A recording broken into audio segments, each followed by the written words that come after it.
Hello, everybody. Welcome in. Welcome in. Today we are rejoining the group in Shadow of the Dragon Queen. We are in episode 21, I believe.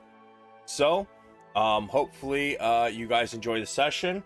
I will let the players catch you guys up on where we're at and what has been going on. But before I do that, this is the first of 5 nights in a row. My streaming days are Thursday through Sunday. Tomorrow, I believe I'm doing Age of Heroes. However, we have to have a meeting before the game, so I'm not sure when I'm going to start streaming. At earliest, 8 p.m. It might be a little later than that.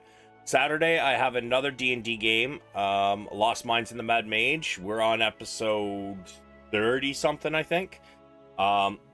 So be sure to tune in for that one. That is Saturday, 4 p.m. Eastern. Sunday, I've got a game stream. I'm not sure if I'm doing Alan Wake 2 or something else, but that will be about, 7:30. And then on Monday, I have a 4-player Baldur's Gate game going on. So make sure to tune in for that.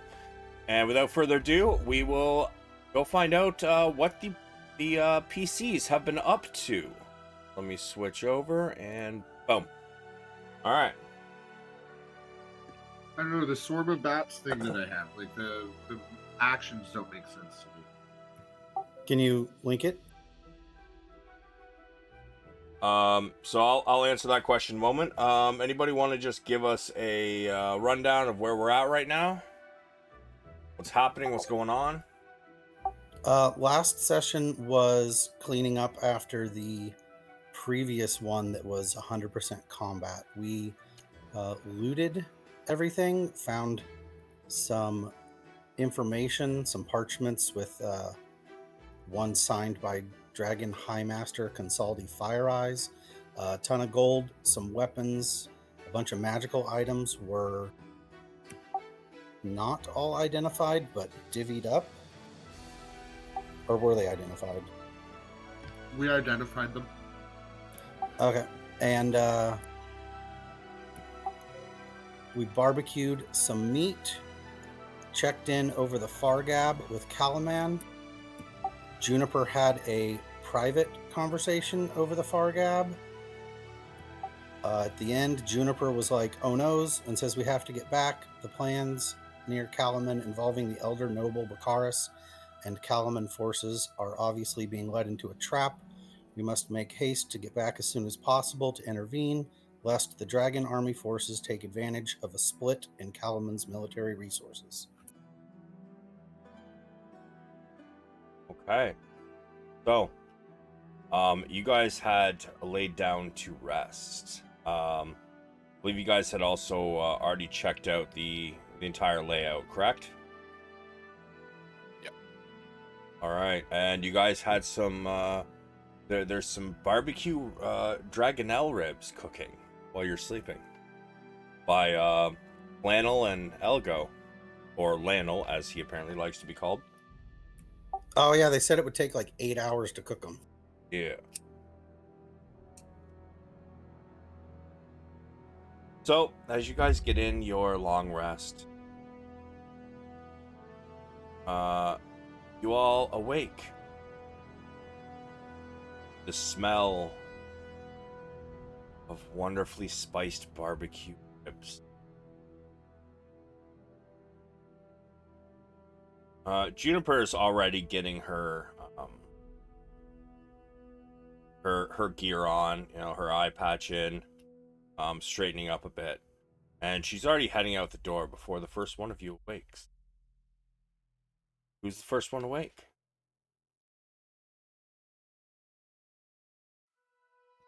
Probably not me, considering I didn't get a long rest the day before. Bronn will be getting up. Sure. You know what? Padraig's got a good point. Everybody roll me a d4.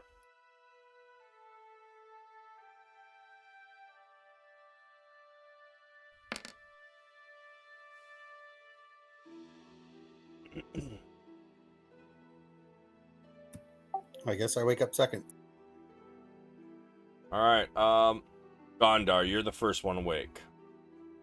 You awake, hearing Juniper putting on her leathers and strapping her weapons to her waist and her hip. As you wake, she notices you. She just kind of looks at you. Says, the others should be awake soon. Come down and get some food. And she walks out the door. Okay. I stretch a little. I get up. And I dress up. I put on my gear. And follow after the smell. Yeah. As you begin to get ready, the door has slammed. The next person to wake up would be Bjorn. You said probably not you, so we'll go with Padraig next. Padraig, you awake and you can see Gondar getting his stuff on, and the door has recently closed, slamming, waking you up.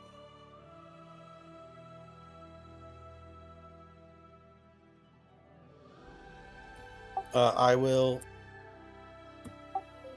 don my armor and weapons while enjoying the smell. And I'm not going to be careful to be quiet because I think the other guys need to get up too. Yeah, at this point, as he's clunking around his large, you're wearing plate mail, right? I think it's scale mail, but yeah, it's heavy armor. Yeah, as you can hear the chain links and the scales kind of swinging together as he's trying to put this all on. You hear the screeching of metal on metal and the clinking of chains, and this rouses you both, Bronn and Bjorn. It's time already. Bronn kind of silently gets up and starts looking through his things and prepares the spells. Wake up, guys. Something's cooking over. Follow your nose. It'll take. Bjorn's Probably just a like, fuck laugh. the stairs, man. I'm jumping from this 20-foot ledge.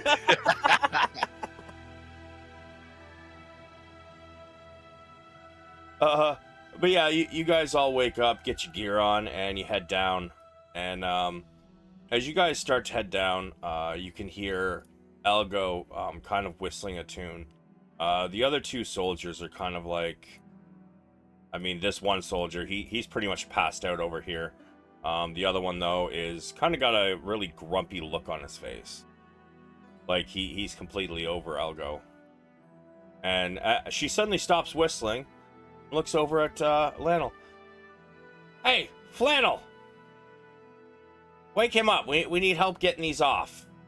And she lays out some fresh, basically, butcher paper on the ground. Come on, Flannel, wake him up! He sighs and nudges the other soldier, who then wakes up. Yeah? Hey, she needs us. Time to take the ribs off. Oh, okay. He gets up, and between the two of them, they take it off the fire and lay it on the butcher paper. You can also see that on top of the fire, there seems to also be a small pot, kind of off to the side of it. And as they take it off, she dips a brush back into it and just slathers the ribs with one more pass of barbecue sauce. The smell is intoxicating. It smells so good.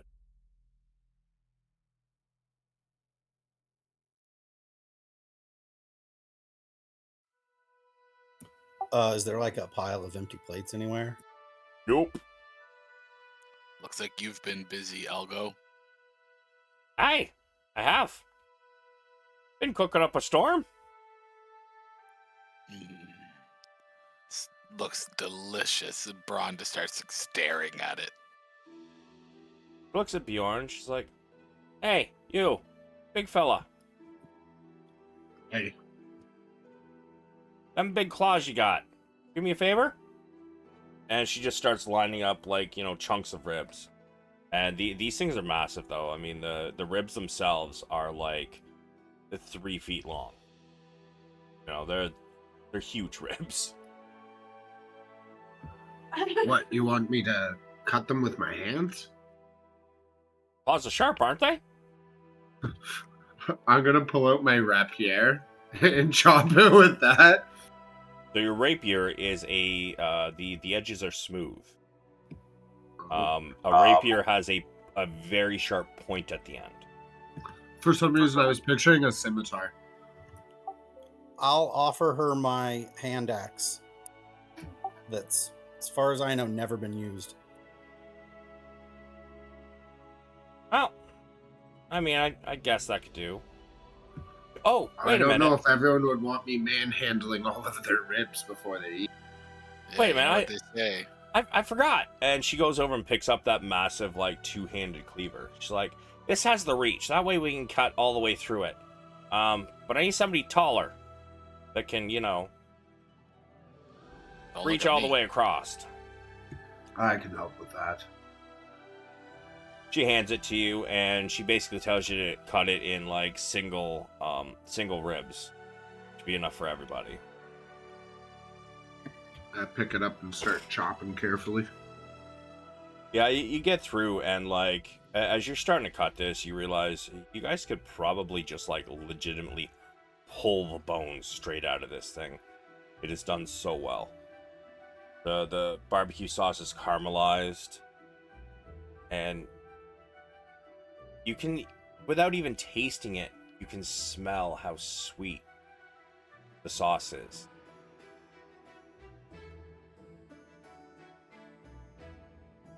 But as you continue cutting and get all the way through it, you each can have your fill. How many ribs y'all eating? Yes. How big are they? You said they're like 5 feet tall? About 3 feet. I'm definitely eating 2 full ribs. All right. 6 foot of rib. Wow. At least one digging right in, though. Yeah. It's been a long fight before, and you know, I don't think I've had anything this delicious in my life. At least I in haven't the last year. I've eaten salted fish for weeks, it feels like. Hey, that was your own choice. Hey, I like those fish pies, but this is something special. And I look at Elgo and I gesture like, oh hell yeah, as I'm eating the ribs. Yeah, she you each get your fill of ribs. There's still a couple left over. And what she does is she kind of just takes it, she stands one up on top of the butcher paper, and then she just kind of shakes it and the meat falls onto the butcher paper. And then she begins to wrap up the remainder of the meat. I figure it'd take you guys about half an hour to get through your meal. As she begins to wrap it up, she wraps up basically 2 days' rations for each of you.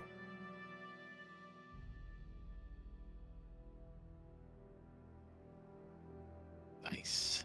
Would we add Enjoy that to this. rations, or do we put it in as dragon all meat?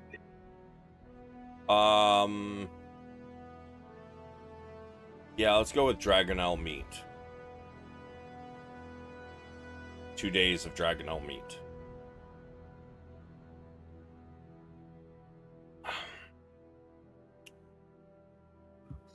When we're all done eating, we're pressed for time. We have to get moving, don't we?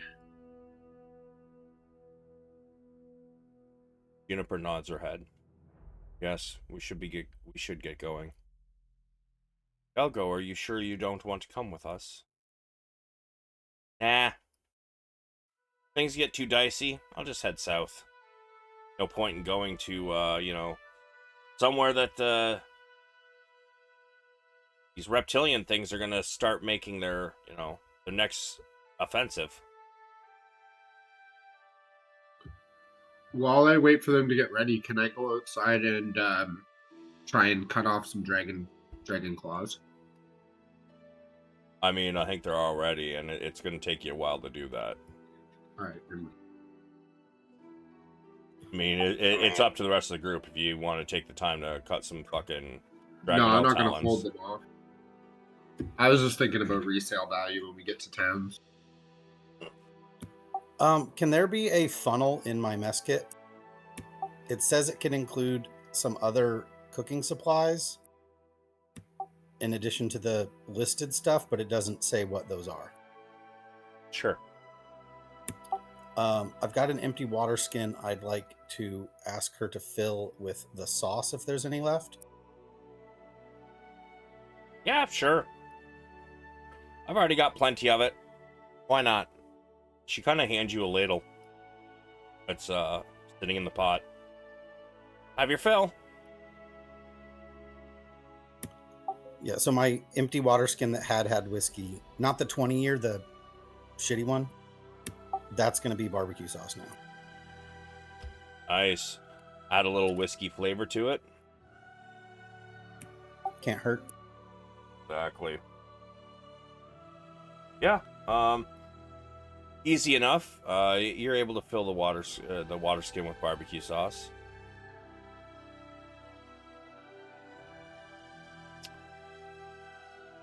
So Juniper says, well, I'm ready, if you all are.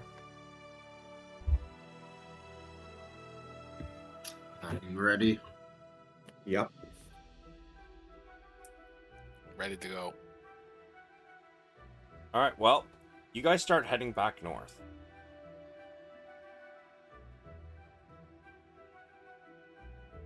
As I find the proper map. I say farewell to Elgo and thank her for the ribs, and say maybe we'll meet again, and bid her adieu. Aye, maybe. And she heads off in the opposite direction. Starts heading a little southwest. Let's see. You guys are at Wheel Watch. Yeah, starts heading to towards this mountain range here. As you guys start heading out, I believe I said you got to bed at what, 5-ish in the morning, yeah? Yeah, I think so. Alright. So it is a roughly 12-hour walk to get back. Are we gonna do some random encounters on the way back this time? Now that we're all rested for this. Maybe. You don't know. Oh, well, I was just asking them because last time you gave us the choice. You're like, you guys want to do random encounters or go?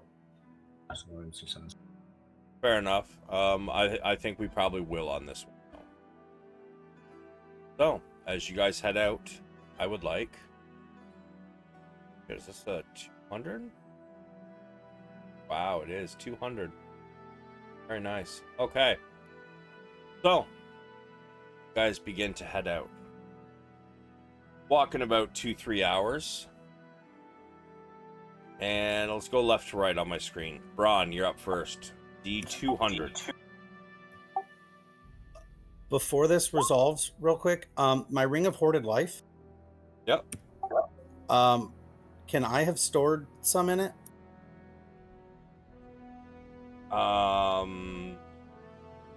You only returned to Or that did I last already? night, right?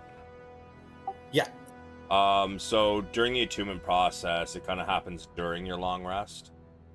So I would have to say no. If you want, there was already some in it. I think we rolled for it. But if you want to add more to it, it would have to be today.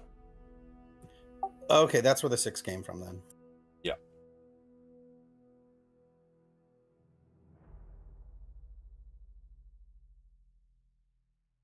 What the hell is going on there, Gondar?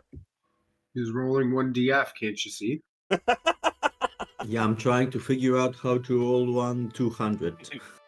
Oh, Just /R space 1D200. yeah. My Roll20 updated, and it's so different now. Yeah, Yeah, I don't that's, like it. That's what I've been seeing. Like, that's how, like, I'm like, hey, draw me a fucking, you know, a 20-foot circle. And you guys are like, how the fuck do you do that? Well, now you can do it. It's honestly a lot more compact, and it's a lot easier once you get used to it. But yeah, let's see. Bronn, 170. Yes.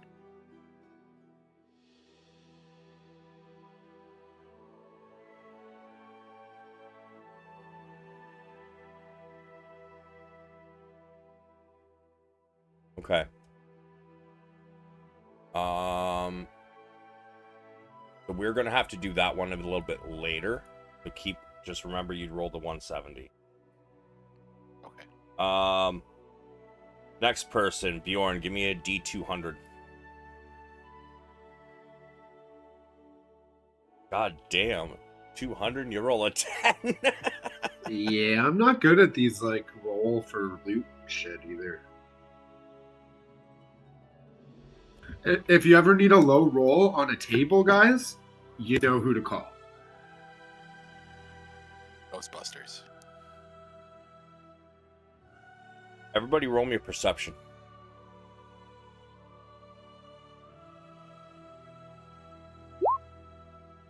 Holy fuck. First nat 20 of the day, boys. Get Hey, you're supposed to be rolling low.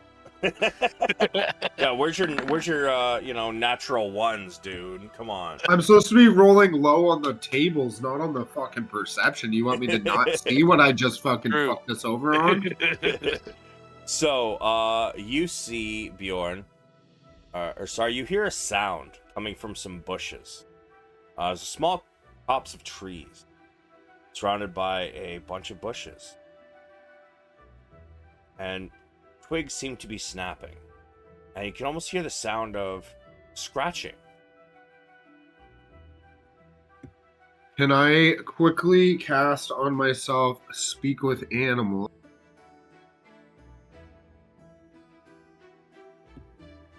And then yell out, "Who's there, little one? We do not mean you harm. You can come out." Bjorn begins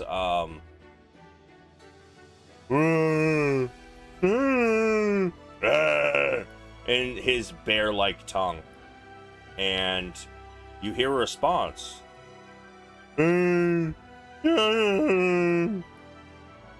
Everybody else is just hearing what sounds like bears talking, but Bjorn, you hear, "My back is itchy." Can I approach? Sure. I'm coming to scratch your back. What are the rest of you doing?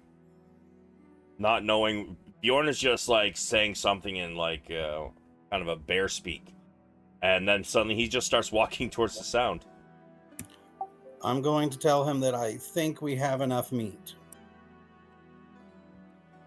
Oh, but maybe a pet.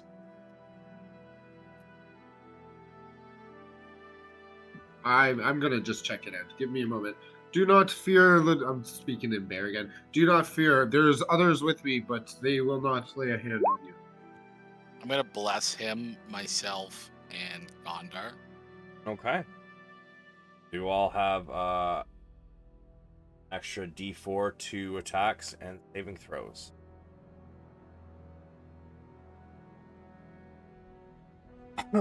So And I as can just. sorry, go ahead.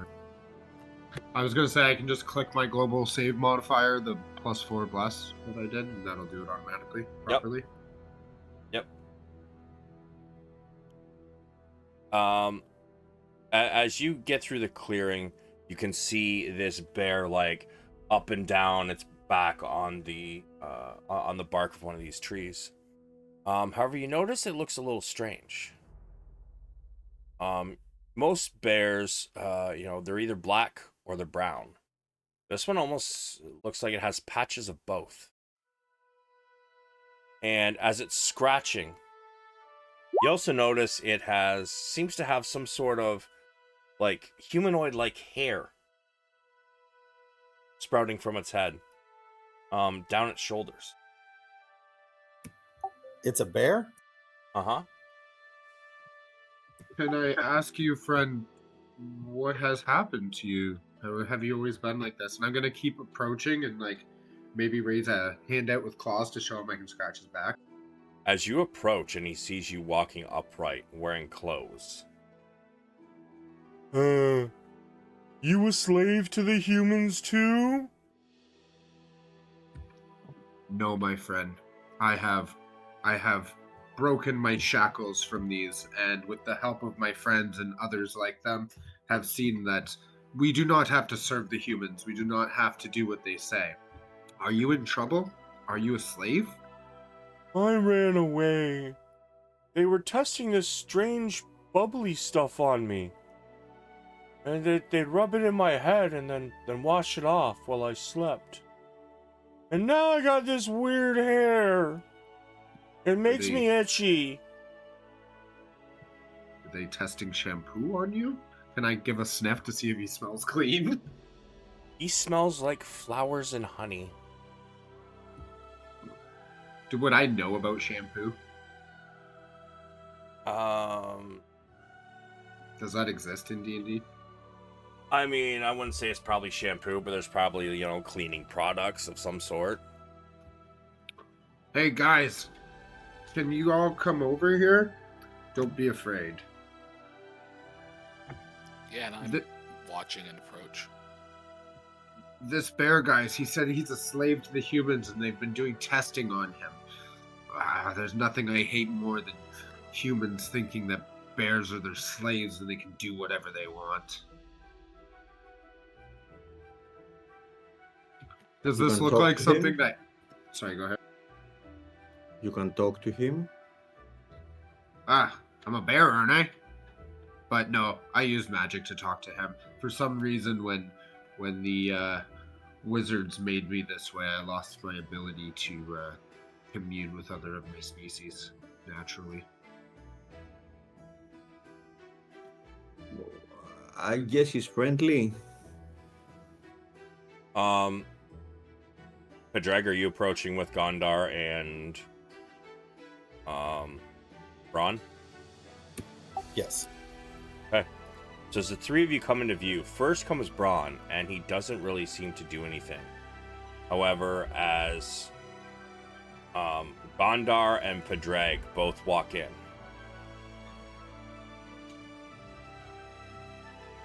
Huh? Humans? No, and he starts cowering and backing up. And he backs up a few steps, and then he goes back on his hind legs, trying to be all scary. Calm yourself, calm yourself. These will not hurt you. We are on a quest of righteousness to avenge our friend. These people helped me after I was freed from slavery myself. Could you tell us where these people are who enslaved you? How close they are?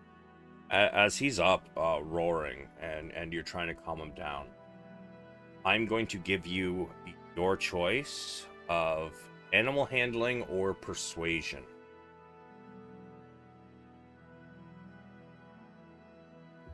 Persuasion. I'm also trying to put in some comforting words. Don't worry there.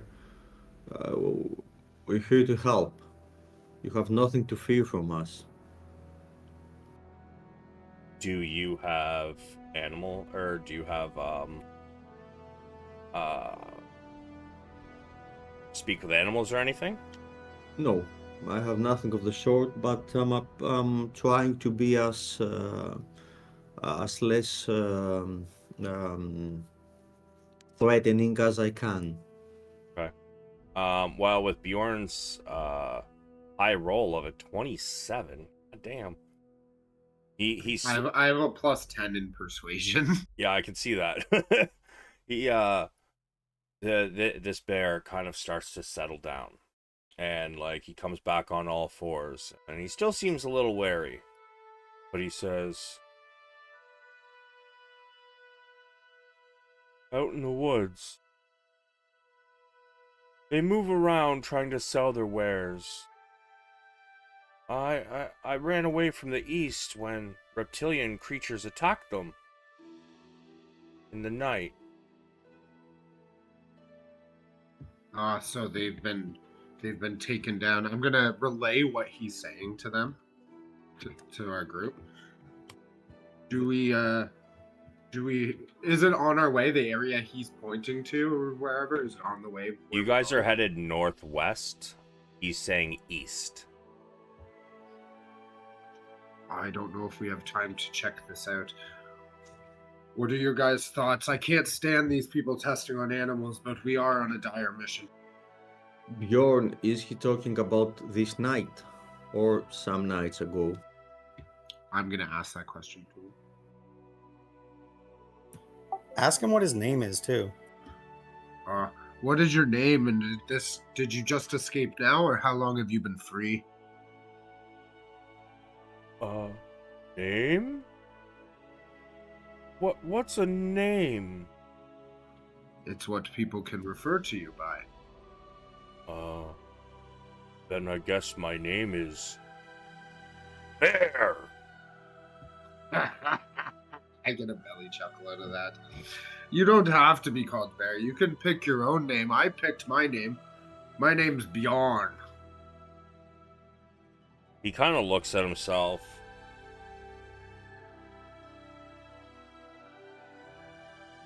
Brack was on this color and this color. Pointing at his two, a couple different patches, part's brown and part is black. As he's talking, can you just say I'm translating everything for everybody? Yeah. As for the question about how long ago this was, they haven't tested on me in about 4. How would he put this? Not knowing technically what a day night would be called. 4 sunrises. Or asleep. 4 lightened skies ago. Well, that's a long time ago. I don't know if we'll be able to help with that. Can I pull out my packet, my 2 days worth of ribs? And I'm going to be like, here's some food. I'm sorry we can't help you more, but we're going back to a city full of people, and I don't know if it'd be safe for you. But as someone who's been trying to hide from people, you need to stick to the shadows in the woods. Don't go near. If you see fires, stay away from it. Find yourself a den somewhere. Did you have a family before this? I don't know. I don't remember. I'm sorry, young one. I will only be able to talk to you for a few more moments. My spell is wearing off. Does he look like he could use healing? No, he looks to be in health. So I'm gonna scratch his back and be like, go find a source of water. Wash your skin off. Wash off whatever chemicals they have, and then start a new life. To get as far away from that. Just do not move to the east. You need to be moving to the west, as there is war in the east, and you will surely be injured that way.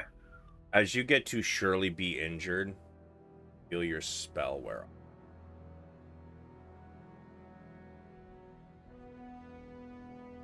It's stupid I can't speak Bear. And then he looks up at you and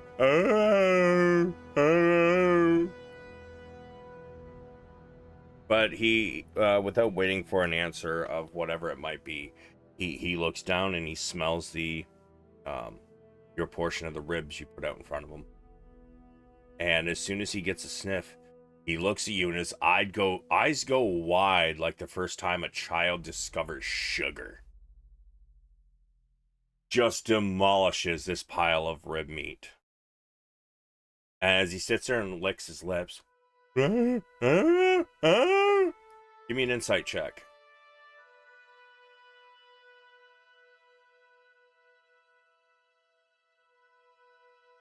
Yeah, with a 10, I'll give it to you. Pretty sure he wants some goddamn more. I'm going to throw the rest of my bag of fish to him, and then be like, I wish you well. And can I just not tip my head and do a quick silent prayer to my new god and be like, if you're really there and you're really real, I ask you, please protect this soul for me. I will do what you need of me. Just don't let anything happen to this poor victim. And then I'm going to be like, come on, guys, we can't do any more here for him. Roll me a religion.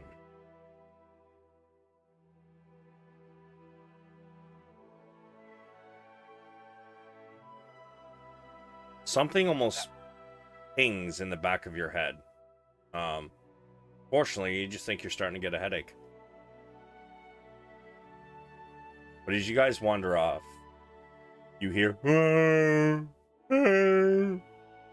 from behind you. You see it, well, maybe you don't see it, but a tear rolls down from Bjorn's eye. As you walk off, trying not to look back, does anybody else look back?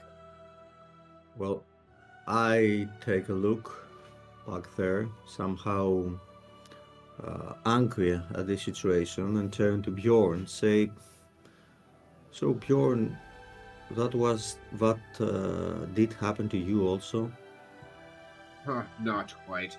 I was twisted by wizards trying to make a warrior and a slave.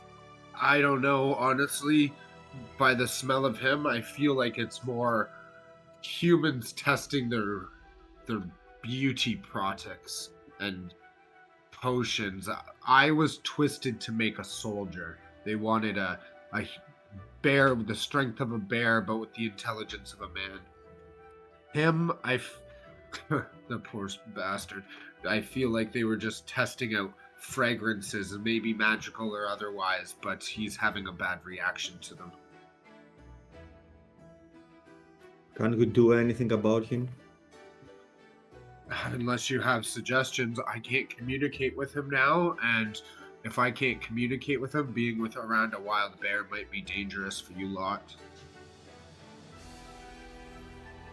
Should we look for these slavers? What do you think?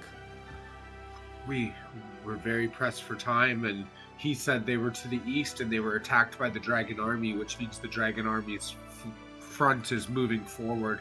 I don't know if it would be the best idea. If they were already attacked by them, we fought them. These people are just traitors, he said.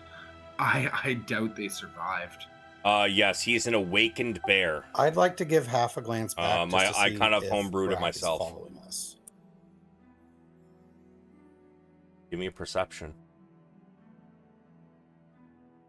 Yeah, as you can see, I don't know if you can see it down here in the bottom of the screen though. That's Bjorn. He is a bard. An awakened bear bard.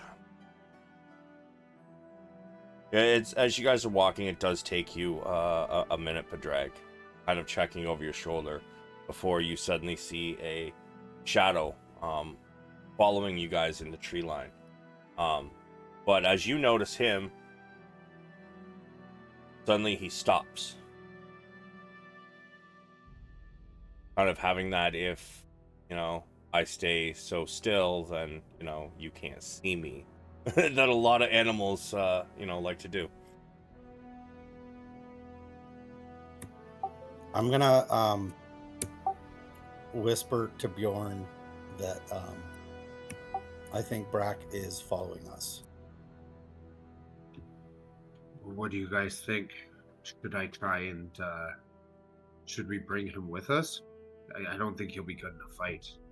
Or maybe bring him with us till we find somewhere safe. I can't communicate clearly with him, but I am good with animals. I can maybe get my point across to him. I saw him feed the ribs to him. Do I connect the dots with the ribs? What dots are you trying to connect? Do I think that he's following us to get more food? You mean insight?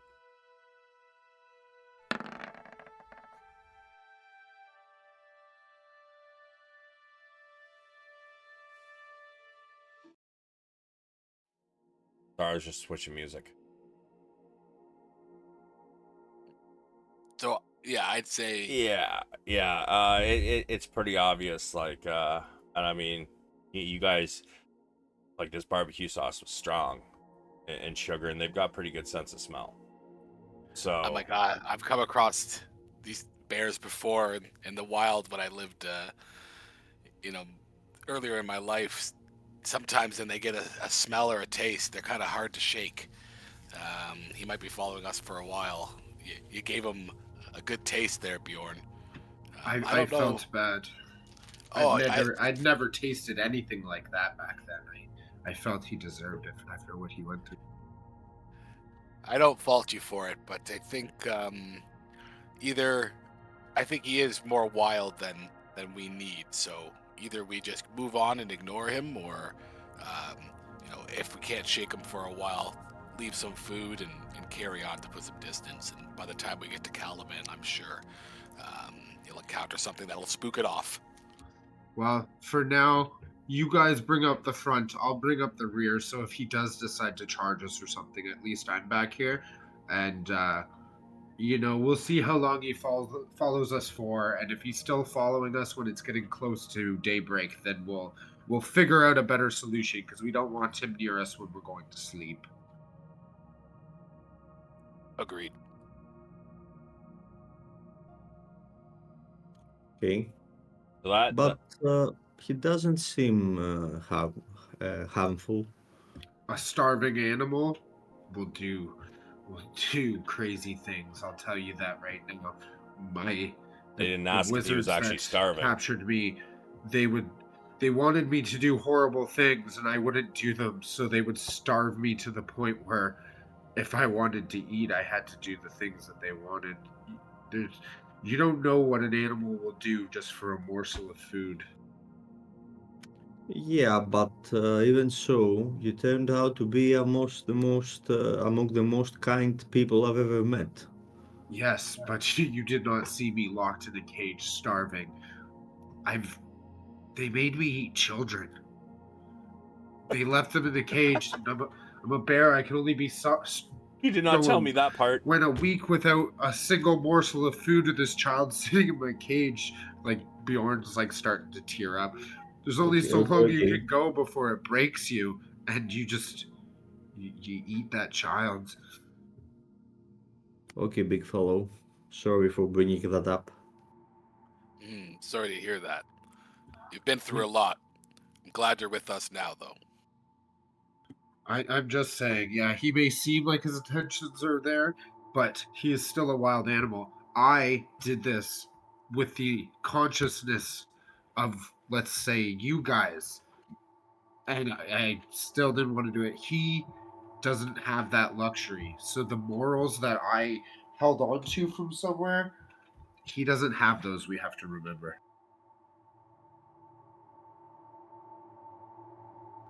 It's all just hunger and need for him. Let's keep moving then. Okay, let's keep moving. Yeah, this all happens about roughly say 7 o'clock in the evening. Time for the Fargab. After our encounter with the bear, I cast Gift of Luck to all of us, two spells, and then take a short rest along the way. Okay. I'm gonna pull out the Fargab after he casts.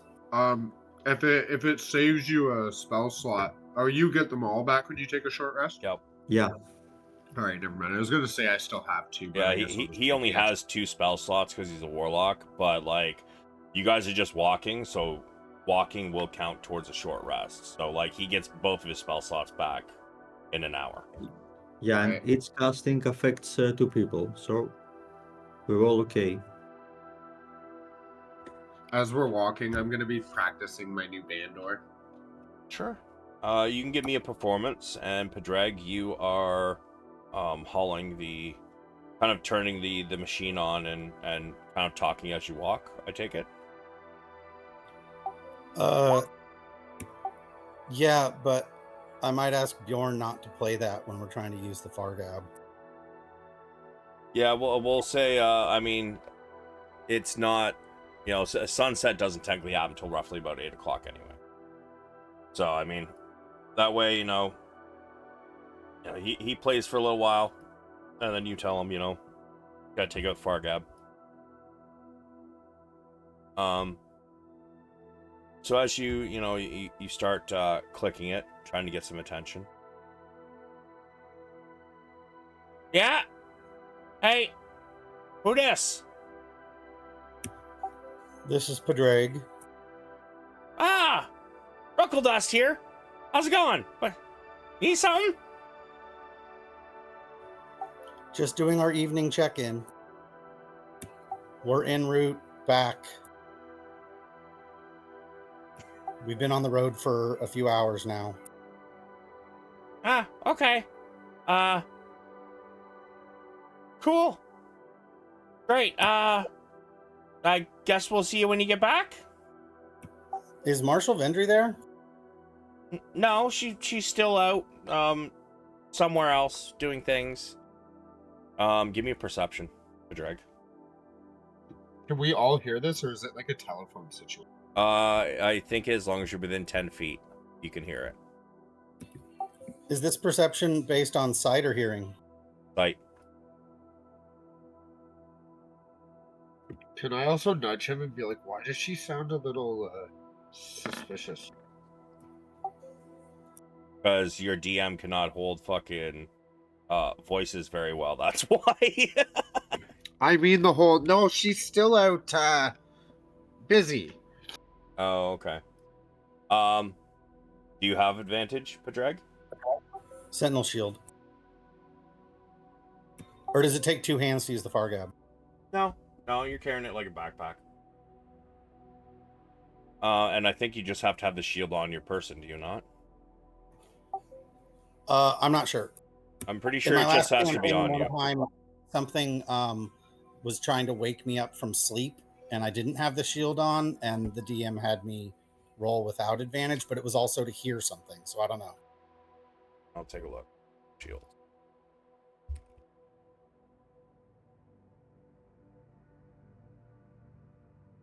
While holding the shield. Okay, yeah. So you do have to have it in your hand. Yeah. So you notice, how much did Juniper tell you? I can't quite remember. Or did she just say, you know, rest up, we gotta go?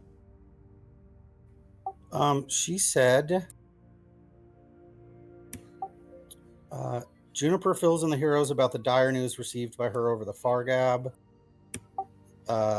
Told us that she thinks that there was some like fake news given to Marshal Vendry and the Kalaman forces to get them to go somewhere that was a trap, either like a trap for them or the trap that a bunch of them aren't going to be at Kalaman and something is going to happen to Kalaman. I don't think that part was clear. So it wasn't fake news. What it was is that Barkaris had convinced council member Aleph Mayat to send a contingent, you know, send like all of Kalaman's forces to take out a basically a chunk of the dragon army that had broken off. So like the reports had come in from somebody else that this contingent had broken off, and Barkaris convinced council member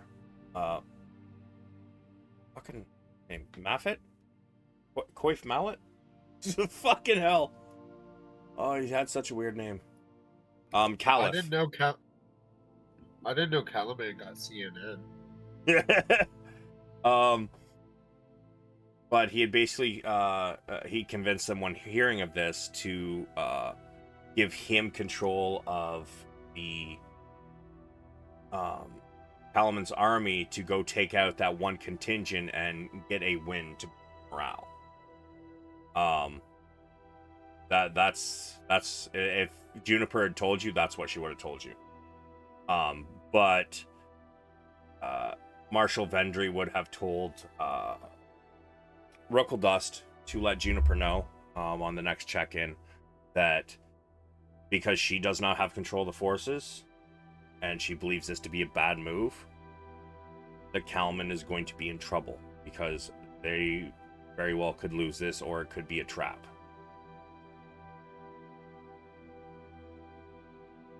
Make sense? Yep. All right. Yeah. Okay. So, Juniper kind of looks. You notice Juniper kind of trying to catch your eye, and she puts a finger up to her lips in a shushing motion.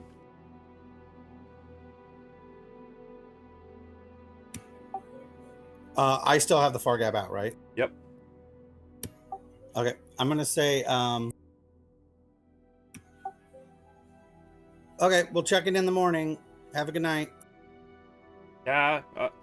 Okay. As you can like hear her fucking munching more food again. And yeah, the light goes out as the second far gap is no longer turned on.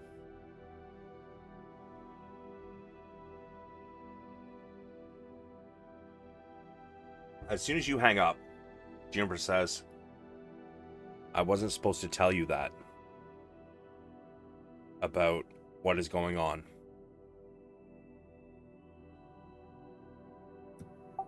I didn't say anything on the Fargab about it, did I? No, it was the more the fact of she's just saying, you know, like she wasn't supposed to mention it when you were asking about Marshal Vendry again. Oh, I just asked where she was because every other Fargab call was her, and now there's been 2 in a row that weren't. Yeah, well, she had told you guys that they were that way, but just in case you were going to say something, hence the shh. No, she didn't tell you before that it was a secret that she told you, but she should have. That's all. But you guys continue on your way. Bronn pipes up a little bit and says, I've been thinking about it. And that voyage, that trip of Bakaris and the Kalaman troops, it smells of a trap. I don't like it. I hope everything's okay. And keeps walking. Another 2 hours, and it starts to get dark. Sorry, I guess it's been dark for about half an hour. So, Bronn, yours was a 170, yeah? Mm-hmm. Yes. Okay, this is why I had to wait, because first word is soon after dark. As things get dark,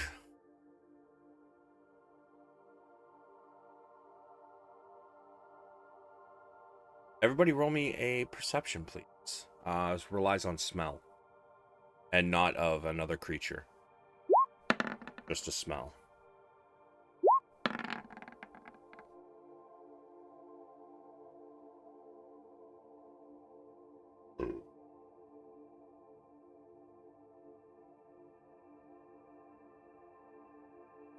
Sorry, what role am I doing? Perception.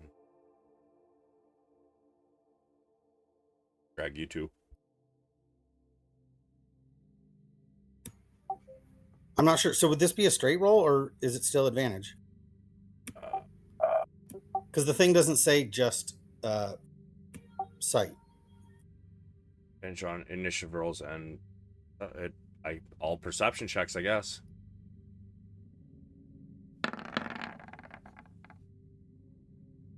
Bjorn, you're the first one to smell it.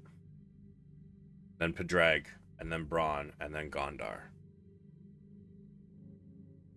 A disgusting smell rises from a pond you're passing. Merely 100 feet away. It's hard to see, but you can hear water, and you can only hear one frog, which is strange. Normally, if a frog is there, you hear many ribbiting in response. Oh, that putrid smell. Why is it so quiet? It's weird. Place stinks. This is where we're making camp.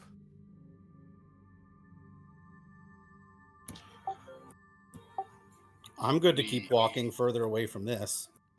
Yes, the silence is unusual. I've spent a lot of time in the woods, and the sound of a single frog, that's highly unusual. There should be other sounds with it, other frogs, other animals. Yeah. I don't want to sleep next to that. Bjorn, give me a history at advantage.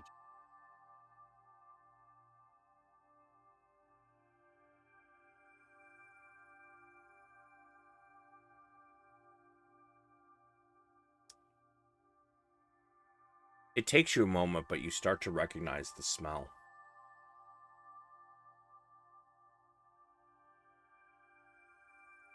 And you begin to remember something.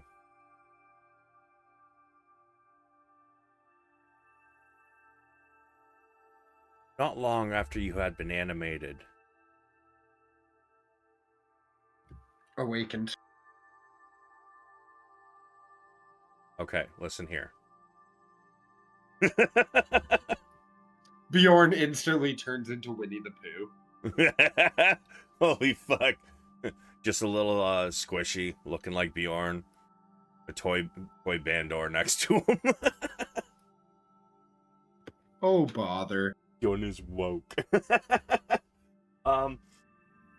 So a memory begins to flash. Suddenly you're back in a cage. You are small. The cries of your mother in the cage next to you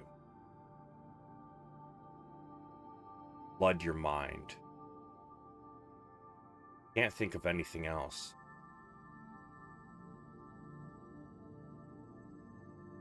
And although you are now awakened, you weren't at that point. You begin to cry out, calling for your mother, scared. However, all that comes out is baby bear sounds.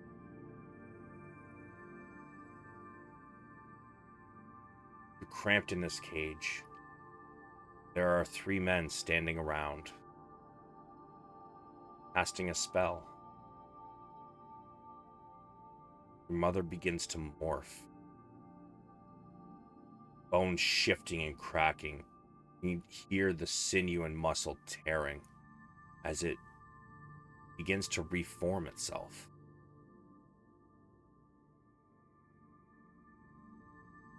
Her screams of anger quickly become screams of pain and agony. You can't help but look away, whimpering and crying,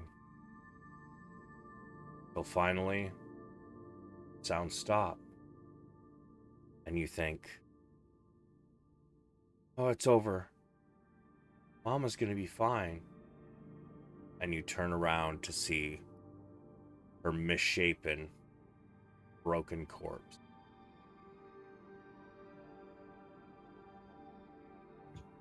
Bjorn lets out a roar. Blood flowing from her eyes, nose, ears, and mouth. Broken bones seem to be pierced through her skin.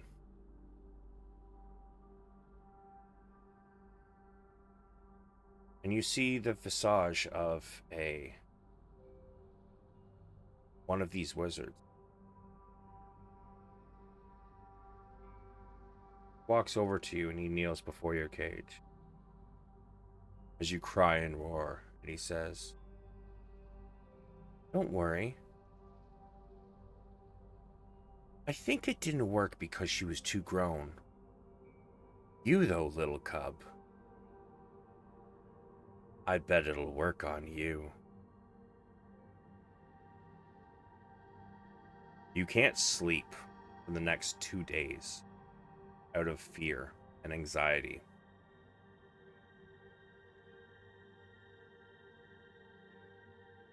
But after a 3rd day in this cage, the smell of your mother's running corpse permeates your senses.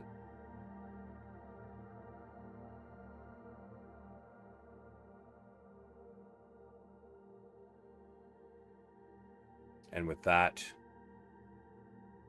smell still stuck in your nose, you snap out of it, and you remember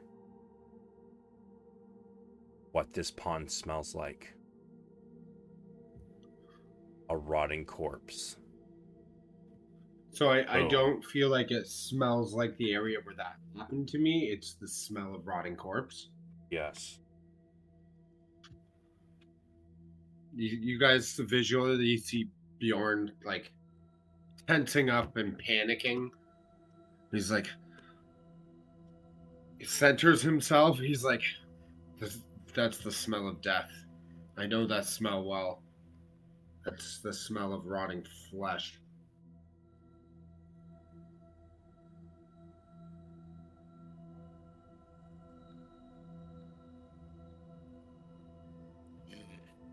It is. You seem shaken, Bjorn. Uh, just memories of a time long past that I would prefer to never go back to. Is this something we should be checking out, or should we be steering as far clear as we can get? How, from the smell and everything, do we have an approximate idea how close this pond is? Like, can we glance quickly at it, or is it going to take a little bit of travel to? I mean, the frogs don't sound far away, and the frogs usually won't leave, won't go far from the water. Bronn kind of looks at everyone and says, I don't know, we should probably keep moving. Doesn't sound like we're going to find anything good over there, but it's up to you if we want to take a quick look. Bronn's votes to probably keep moving. Just so you guys know that while he was in this memory sequence, all the sounds that he was making as a baby bear were coming out of him during this, including his last big roar.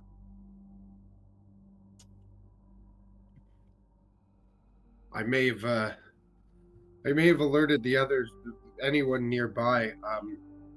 Maybe it's best we check out this area just in case there is somebody there. We don't need them sneaking up, because they know we're here, but we don't know what's actually there. Yeah, I'd rather get a surprise in front of me than behind me. Funny you mention that. Everybody give me a perception. Is it in detecting creatures? It is.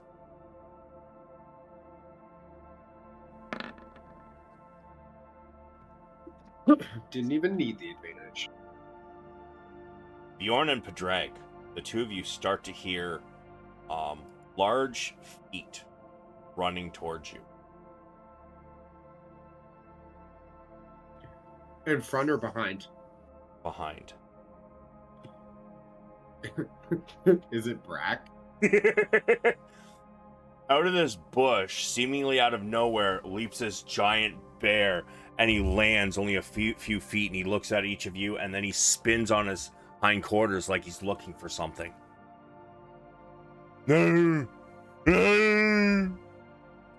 I feel like I should be able to speak bear. I believe that was an option. You chose something else because you were able to choose a couple different things. And you told me I couldn't speak animal. Can't speak animal. No.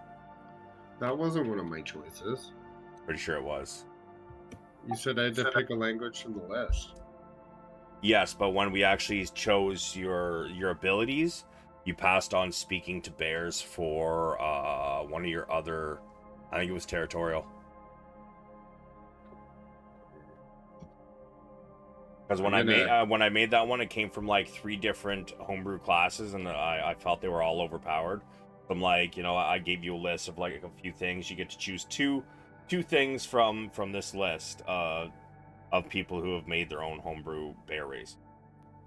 That's fine. I don't think you actually gave me the choice, but it's too late now either way. So Too civilized for that now. Yeah, we'll just say because of your intelligence. I mean, most animals are of a much lower intelligence, which is why they can't speak. Whereas once you hit a certain intelligence, without magic, you cannot speak animal language. So when he jumps out, he jumps up and then spins around, not looking at us. No, he jumped out, and he looked at all of you, saw that none of you were the threat, and then he started spinning around like he was looking for something. So he came here because I was crying out in pain? Yeah. It's okay, Bear. I didn't mean to frighten you. He kind of like stops, pauses, looks around, doesn't see anything, and kind of looks at you and just cocks his head as you talk. Oh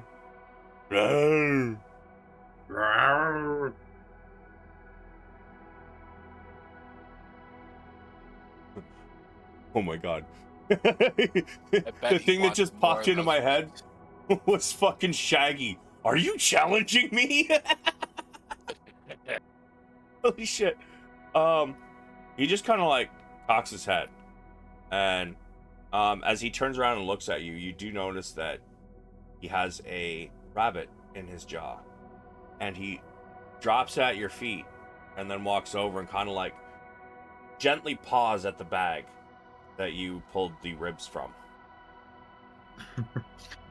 I'm gonna pull out another salted fish and give it. Oh, I gave him all my salted fish. I thought you I gave him the don't have any ribs. more. Yeah, but then I also left him a bag of salted fish when I left to try and keep him there when we walked away. Oh, did you? Oh, that's perfect. Because as he drops the rabbit and paws, and you kind of just put your arms up like, you know, got nothing. You see him like kind of like try to lick his lips. And then he looks over and he sees a pond. And he begins heading towards it. I'm going to carefully follow him. Be like, I can't. There's something over there. I can't just let him wander in. Yeah, I follow closely. As you guys begin to follow, he kind of like pauses and looks back at you and continues towards, and you can see him sniffing the air, and he's like kind of like giving a bit of a snort to try and get the smell out of his nose. But he sees the water anyways, and he continues towards it. I'll take up the rear. Okay. Does the water, can we see the water? You can. You guys get within about 40 feet of the water, and you notice that there is just a large pond here. There are some reeds in it, and at first you don't notice anything looking wrong. And as you guys get closer, Bronn and Bjorn, you two are the ones in front, right? Yeah, and I also have 120 feet of dark vision. The two of you can give me a perception. This is not relying on sighting animals or anything. Straight rolls. Of course, when it's a straight roll. Bronn, you notice there seems to be something in the reeds. The reeds are kind of swaying back and forth, but there's something protruding from the water that does not seem to shift in the slightest. Though because of the moonlight, you can kind of make out the reflection off the water, kind of shining onto something. What is it? What Is is something what? bad? Are you getting closer to check it out? Yeah. Okay. So, as you get closer, there seems to be a large rock of some sort protruding from the water. And as you get the closer you get to it, the stronger this rotten flesh and rancid smell seems to be. I want to just get close enough to see if I could see if it's like a body or something, because I'm thinking, what's the smell? But I'm not necessarily getting within 10 feet of it. He's taking up, and I can't see what he's seeing.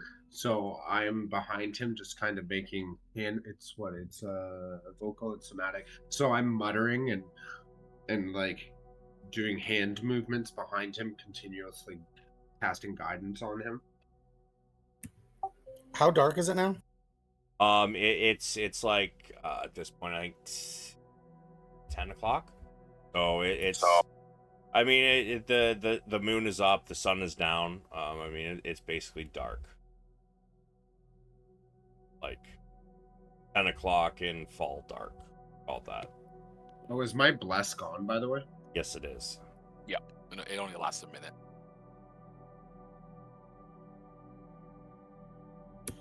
I will ask if I should use my drift globe to make this area lighter so we can see what's going on in the pond. It's not a bad call. As Bronn says, it's not a bad. I need a Constitution save, please. From everyone? No, from Bronn. He's the one that's close to the rock. Oh, wow. Oh, man. You suddenly don't feel well, and as you say, that's not a bad... You guys can hear him fucking heave, and the contents of his stomach splashing into the pond. When this happens, what is Brack doing? Brack is like kind of like pawing at the water and smelling his paw. So is he closer? No, he's at the edge of the water, but Bronn... Sorry, I should have explained this better. So Bronn would have had to go off to the side, the right side where the reeds are, to actually like take a look at the at what's hiding there. See, I thought the rock was in the middle of the water. No, sorry, it's not in the middle. It's on the reeds on kind of the right side of the pond. My apologies. That's my fault. I'm right behind him, right? Can I grab him and drag him back? Use my mouth to grab the back of his shirt and pull him back away from it? Sure. Bronn, as you're retching, Bjorn grabs you and yanks you backwards. You have the poison condition for 1 hour, by the way, Bronn. And he kind of like yanks you back, and with the force of that, your projectile vomit kind of just like flops up into the air as he yanks you backwards. However, you are lucky enough that he does yank you back quick enough that it does not land on your head. I do have Dwarven Resilience. Would I have advantage on that? Or I'm going to say that you would poison? not have advantage on the sickness. However, the poison, you can give me another con save.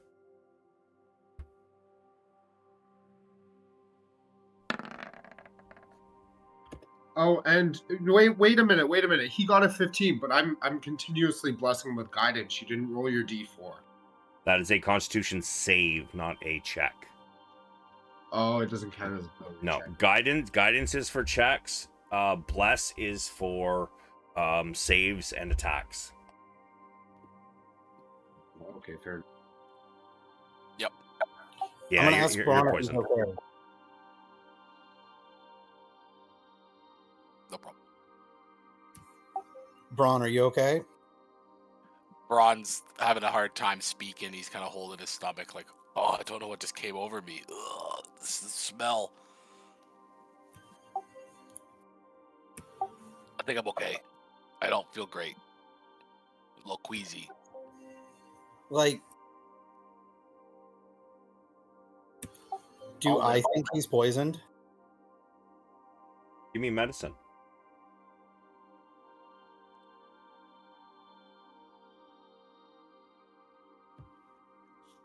Because of watching him throw up and stuff like that, Bjorn's getting an uneasy feeling that this place is evil, and I am going to cast protection from good and evil on Bronn, since I already see him throwing up and haven't gone so close to that. I'm gonna touch him and cure the poison. Okay. Bronn, you do start to feel a little bit better. And Bjorn, you did read the spell. You know what it does, right? Yeah, it's gonna protect him from, like, if we get attacked by undead and stuff. Okay. They'll have disadvantage. I don't know, the whole death smell and him being poisoned near that rock, that gives me undead vibes. Bronn, as you had moved the reeds, before this overtook you, you noticed something about the rock, though. The stone seems to bear an oddly placed quartet of runic eyes etched onto its surface. That seemingly glow with some dull inner light. You also felt a bit of a heat coming from it, almost like a body heat. And as Padraig heals your poison condition, and Bjorn walks over and touches you and gives you protection from evil and good, you hear a voice in your mind. What does it say? You know what? Let me read protection from good already. And as I'm doing that, I'm kind of like, oh, I think that I do feel a little better. Thank you, Padraig. There's something funky about that rock. Okay. Something starts to appear in your mind.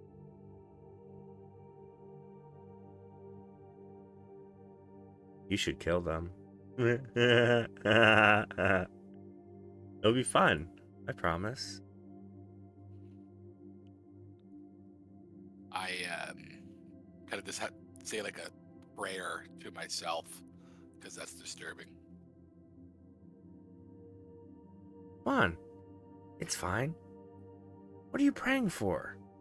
You don't need a deity. You hear that? Ah, curses.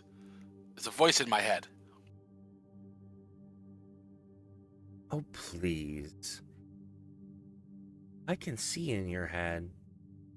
I've seen all that you've done. They think you're so good and kind. I know the truth. I know what darkness lies deep under the surface. I bless myself and Gondar, and Bjorn and Padraig, because I think they're the ones who are closest to me. Roll me a religion.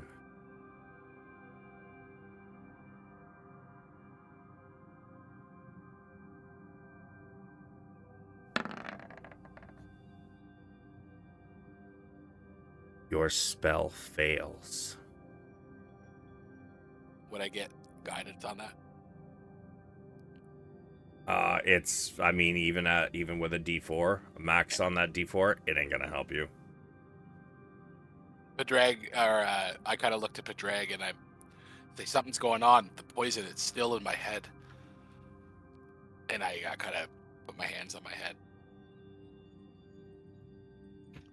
Show yourself, demon. Don't go near that rock. And I am just like praying the Syrian.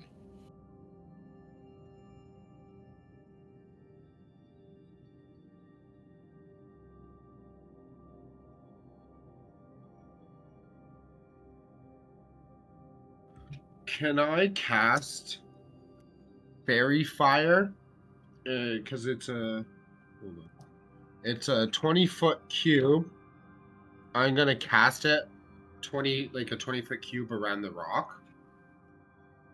Sure.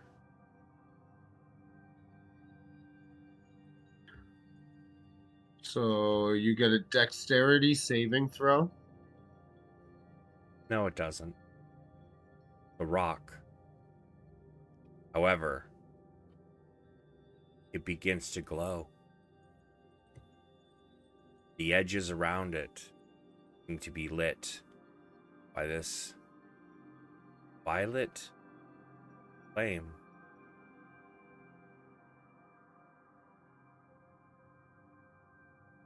That rock is a creature. It wouldn't glow if it wasn't a creature. I don't know how I know it, but this Bandor gave me some weird knowledge, and I know that that's a creature. Nonsense, Bronn. Tell him he's wrong. Give me a wisdom save, Bronn. How far am I from the rock? How far do you want to be? Was that the rock saying that, or the DM? What do you mean? Like, I mean, the how far do you want to be? yeah, that was the DM. You do not have bless. Your spell failed. 12. Ooh. Bronn. He has guidance, though. It is Oh, a it's a save. save. Sorry. Bronn. You have the sudden urge to tell them no, they're wrong. I tell him that. but I'm like still kind of holding my head, being like, and I just told Padraig that I'm still feeling funky. Can I be 50 feet from the rock? Sure. And I'd like to do Divine Sense. Sure. Oh, let's see.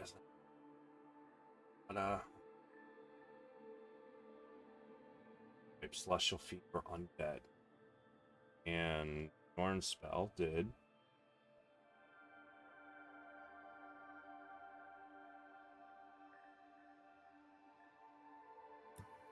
It also detects desecration.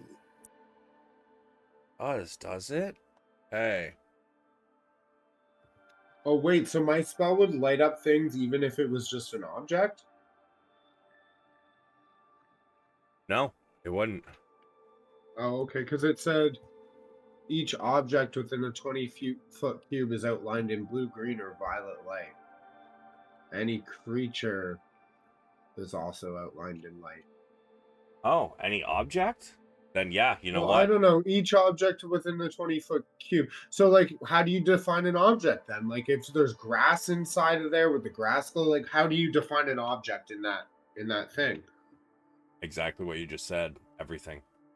So the reeds begin to glow. The grass just off to the side starts to glow. The rock starts to glow. So then, is there anything else around it glowing that isn't one of those things? The water's not glowing. Give me 1 sec. I need to actually figure out what this creature is now that I think about it. It's from an older edition. Because they've got, like, make a fort save, or, things that are from older editions. So I just need to see what this thing is, to see You know what? Yeah, that's fine. Well, like when I cast Fairy Fire, I was thinking like just the creature would, but now that like I'm reading it, like that's a stupid fucking spell. No, not really. It gives you advantage on attacks. Shit. But I was trying to use it in the way of like, oh, the creature's gonna glow. If the rock's a creature, or if there's something hiding behind the rock, it'll be glowing. But like for it to make everything fucking glow. Well, I mean, yeah, usually you do some sort of check instead of burning a level 2 spell slot, or, a I one-day didn't. thing. Well, yeah, it's a 1-a-day thing. When else am I gonna use Fairy Fire? I didn't use it all day yesterday. In the middle when of we were actually in combat a fight. is the perfect time. Give The- all the- your buddies advantage, my guy. Yeah, but it's concentration, and I was using my hypnotic pattern the whole fight, so there's no need for it. Wait, you were using that the entire fight? Why? Hypnotic pattern? I used it to take down the dragon, and then I used it again to hold all of those people, and it wasn't until right after I let go that I got killed. So yeah, I was holding it pretty much the whole fight.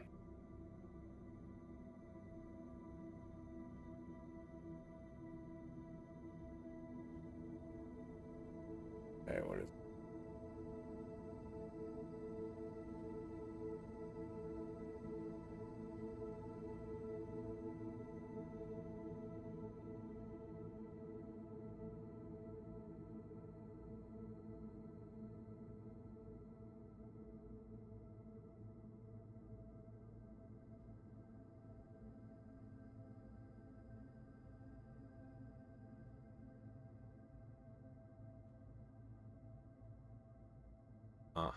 All right, let me take a look at your other spell.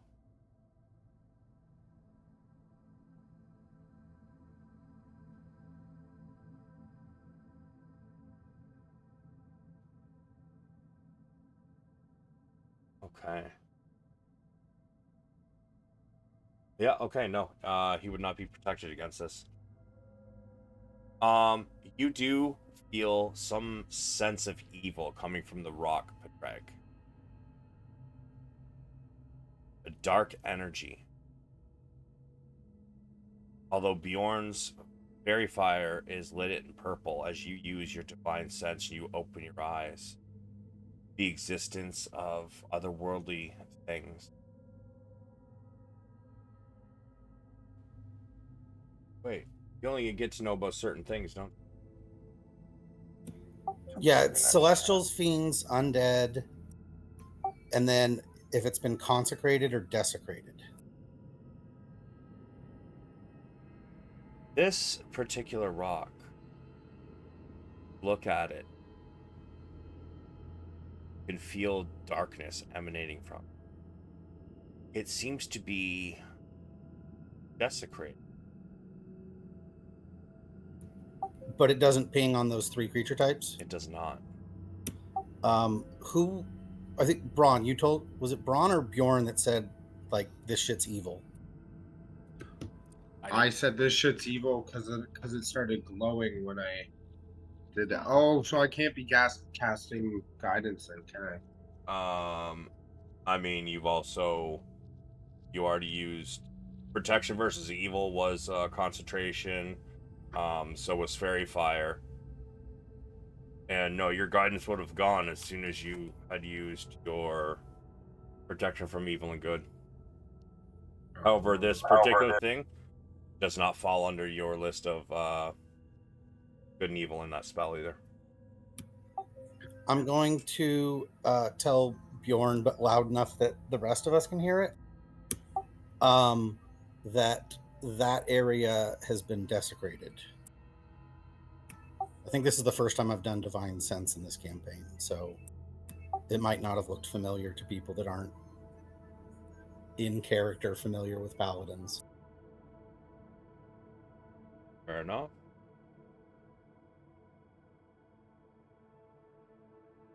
Bronn, did you tell them that no, it's not? Not evil? Yeah, well, if I failed that save, I would have. Yeah. I would have said it out loud, probably, yeah. You guys hear Bronn, and says, not evil. However, you guys can give me a insight check if you wish. Gondar, you may as well. You haven't really been saying a whole lot.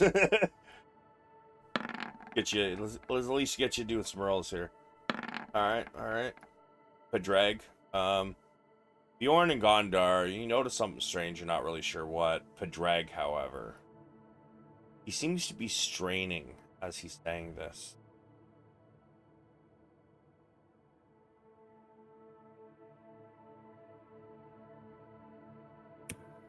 How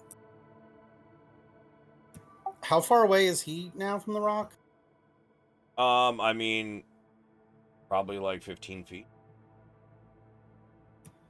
Oh shit. Why don't you come away from the desecrated rock, buddy? Don't do that. You want to be here. Wisdom save. Yeah. And I pretty much attempt to walk away.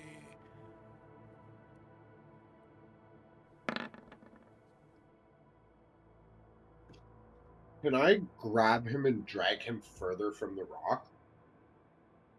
So as you kind of like get up and you're kind of straining and you begin to take a step and then you stop. No, I want to be here. But Bjorn, you reach for him. Give me an unarmed attack. Not for damage. We'll negate the damage, but How do I do that? uh Like bite? yeah, you could do it with your bite, sure. But that seems more aggressive. Is there a way to do it just to like a punch? Yeah, if you Don't want you to have if you want to use your strength. What's your strength? Oh, I don't want to use my strength. Yeah. My strength's an 11. So maybe go with a bite. So you can like kind of get a hold of him and then you can try and what's your Why does AC? my bite look? Oh, there it is. 16. Not you, Bronn. 20. You go to bite and Bronn just kind of like backs away from you towards the water. His feet starting to dip into the water. Wait, he's getting closer to it? Yep, he failed the wisdom save. And Gondar, do you have a mage hand or something? Grab him. Don't let him get closer. Okay. I'm not strong enough, but I'll try to. I'm just gonna run over and pull him away. Sure. Are all three of you just like running straight at him? No, don't get too close. Um, I'm But doing this it is- anyway. can I try to trip him? I mean, like he's already in the water. Don't go past the puke. If you get past the puke, you will end up like him. And at any point in time I can, I'm going to try to walk away from this and realize what's going on. You're still backing up as they approach. But Padraig, you're rushing to grab him. Bjorn, what are you doing? Can I charm him? If I charmed him, would I be able to compel him to leave the area? That depends. What spell are you using and what does it say? Hypnotic pattern. Oh, I can't compel him though, can I? So With that, it you just want to holds make him in place. incapacitated? Yeah, but that would work on him, and then he'd stop getting closer. I don't know. You're welcome to try and find out. And Gondar, I mean, you can trip him, but he's already like knee deep in the water. Okay, can I try to aid Bjorn? How are you aiding him? What? To help him. So this is a save spell, so it's not like an attack. Wouldn't be able to really give him advantage. When he's backing into the water, is that towards or away from the rock? Boards. All right, I am gonna do it. I'm gonna use hypnotic pattern on him and put it in a place where the rock is in it, but Gondar and Padraig are. Have I started moving towards him yet? Yes, you have. So as for aesthetic theatrical reasons, Bjorn casts hypnotic pattern. You have to do disadvantage saving throw. Except he doesn't. He does a straight roll. And it's for, sorry, what? Wisdom. Wisdom.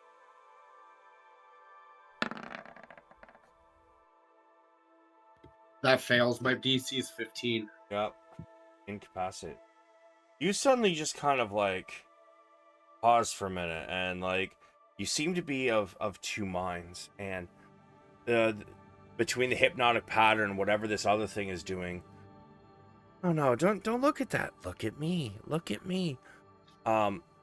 Eventually you end up looking at the hypnotic pattern and you kind of stop dead in a daze. Padraig, you rush over and you can give me fucking unarmed at advantage. Or you know what? Actually, give me an athletics. Straight or advantage?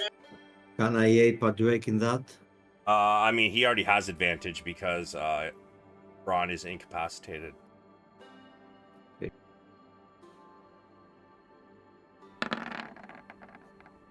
Yeah, I'll give it to you. You grab him and you start dragging him away.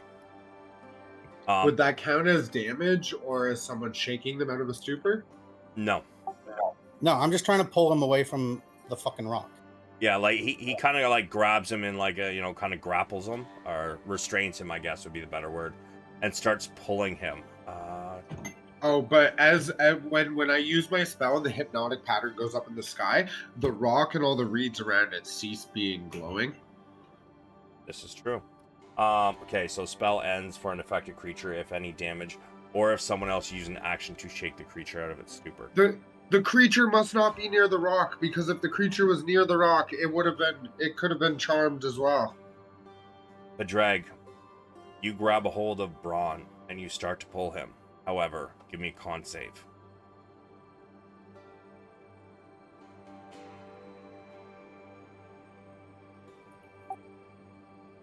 One sec, I gotta check somebody else's spell real quick.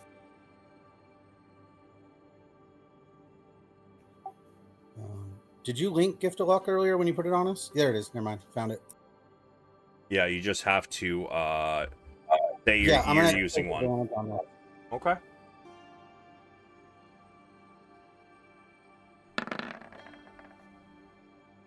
For a moment, you start to feel sick as the scent has gotten stronger and begins to flood your nostrils.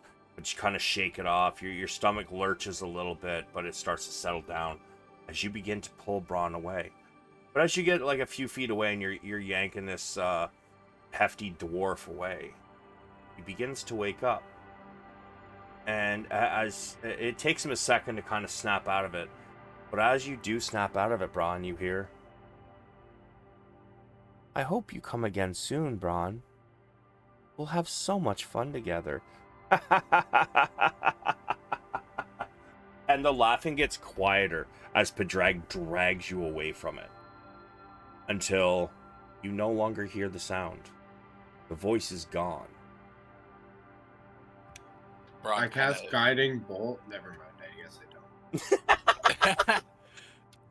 So I'm Bronn, trying to drag him as he's past pulled the- away. Go As ahead. Bronn's pulled away, he just kind of wakes up and says, "What the? Why am I wet?" He was standing in the water and is like, "Ugh, I don't know what that was, but this place is not good. Stay away from over there." And he kind of stands up and tries to get his wits about him at least. And thanks, Padraig. Slaps him on the shoulder. What Yeah, I'm happened still here? trying to drag you like a small child back past the pile of vomit. Yeah, Guys. you've got him away from it. Like that like he was past it like once he fucking started to snap out of it. However, Bjorn, as you attempt to guiding bolt it, you manage to you hit fucking water, bud. Does that scare Brack? Yeah, you know what? It does. And he kind of fucking like he runs into the woods a bit, but you see him stop there and just kind of stare at you. When he stops to stare at him, how far away from the rock is he? He's on the other side. He's like he because he was further on the left of the pond, and then when the bright light happened, like he would have gone further like north-ish, whereas the rock is on the southish end of the pond. So he went a good far. He got like the rest of you probably can't see him, but Bjorn probably can with his 120-foot dark vision. Okay, so I wouldn't be worried about Brack getting poisoned or mind controlled or whatever, Nope. based on the distances I've seen that the area of effect is. Nah, you're fine. Can I let out what I would feel like is a bear roar conveying fear and you don't want to go to right here? Give me an animal handling. I'm going to cash in a gift of luck and do advantage. I have to do it before the roll, right? Uh-huh.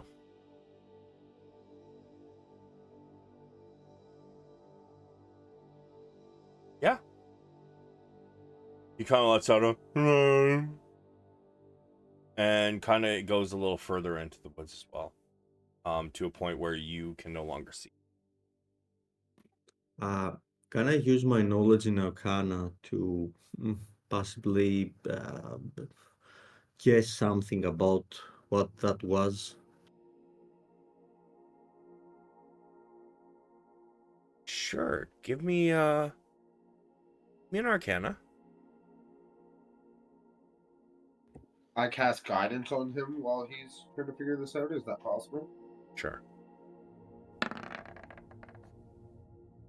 Okay. He didn't need it. Whoa. This rock itself is as far as you can tell, an inanimate object. However, with the arcane runes that seem to be planted on it, you are pretty sure that this particular rock probably is housing some sort of ancient soul. Something dark. What specifically it is, you are not sure. Can it be destroyed?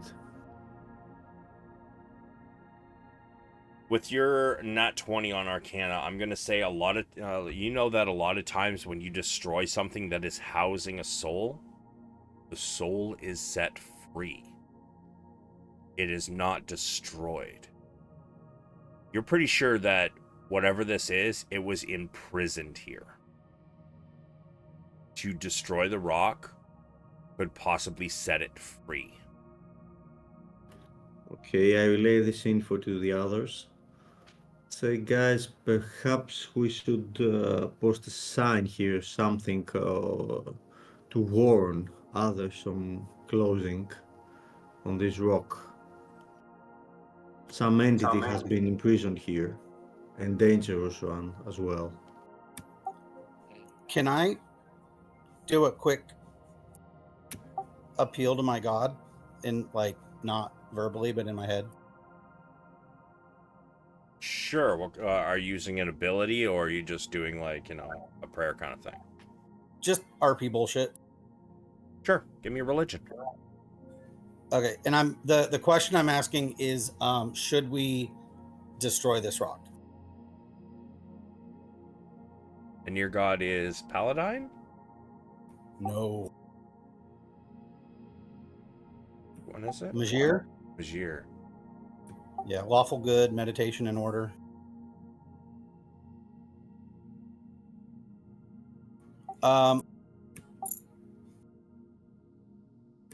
Yeah, I'll use gift of luck for it. Okay.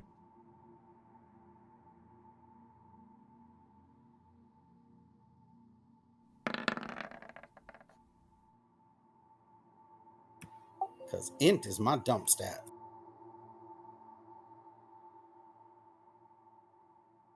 So as you ask, should we destroy it?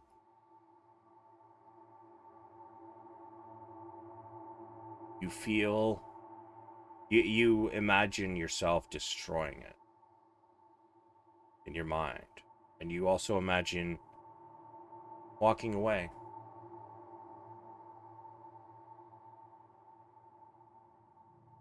The one that feels better is destroying it. Then I will say to Gondar, who suggested posting like a warning sign, that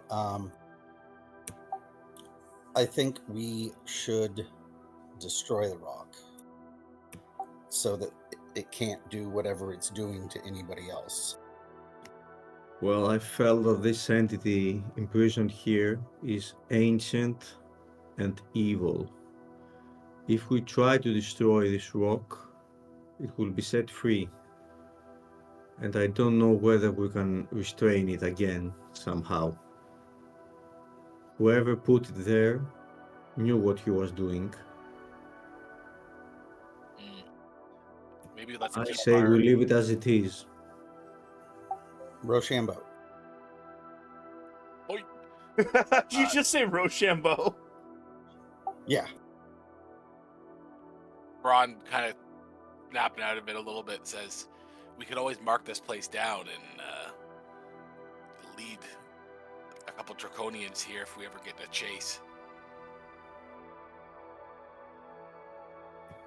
Are we about like halfway between Wheel Watch and Kalaman now, or more in one direction or the other? About halfway.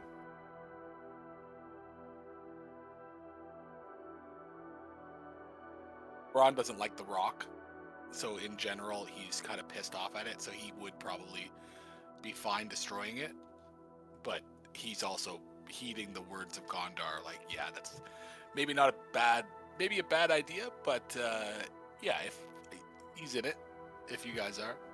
Bjorn already tried to destroy it, so he's staying out of it, but you know what he wanted. What did you try to destroy it with? With Guiding Bolt, and I got a nat 1 and scared the bear. I get a bunch of errors when I try to click on the spell description for that. What does that do? Just radiant damage? Yeah. Oh, there it is.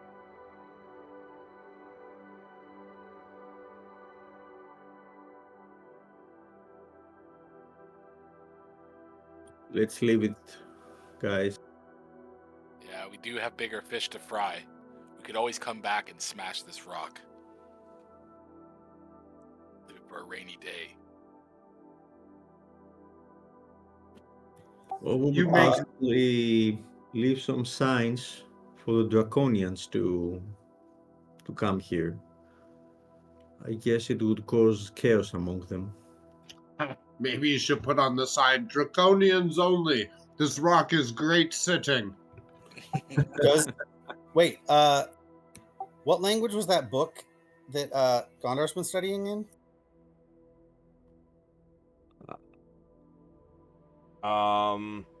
Was it a Gondar? Do you speak a Bernal, Infernal or Abyssal? Abyssal. I speak Abyssal, so Not I you. assume it's an Infernal. You're not the one translating. Yeah, but I can't read the book. That's the thing. So he would be Infernal. I speak Abyssal.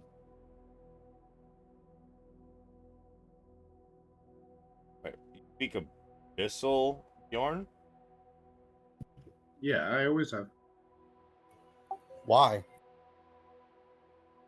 Because Blair gave me a list of languages to speak and didn't tell me I could learn Bear. Oh, I think I remember. I think I remember when I asked you why you would speak Abyssal. It was because of the wizards. Oh, they were casting spells using that language. Yeah. Oh. But the thing is that it is Abyssal, but it is in a very ancient dialect. So it is not the same kind of Abyssal that you would speak. This is like an offshoot, kind of like fucking, I don't know, you go to Spain, what they speak now is not the same thing they spoke 1,000 years ago. So does anybody speak Draconian? Because we could leave a sign in 2 different languages. Yeah, that's a good idea. I do speak. You speak what? You shouldn't be able to speak Draconian. They didn't even exist until recently. Ah. Well, I do have that language, but I shouldn't have. Oh, hold on. No, I just thought this all the way through. It wouldn't work because if we put in common like danger ahead, desecrated rock, and then put in draconic like free gold ahead, they'd read both. Yeah, because they're not all reptilian creatures, right? They're not all draconians. There are humans and dwarves and halflings and so on. Yeah, never mind. Okay. This is what we do that will work for both. We say, Dragon Army rest area, very safe. And then anyone who's not Dragon Army would see that and be like, we gotta get the fuck out of here. Yeah. I love that Please response. drink water. Yeah. We could put on it like Dragon Army fishing hole. All others, no trespassing. That's perfect. Boys, you hear Juniper say.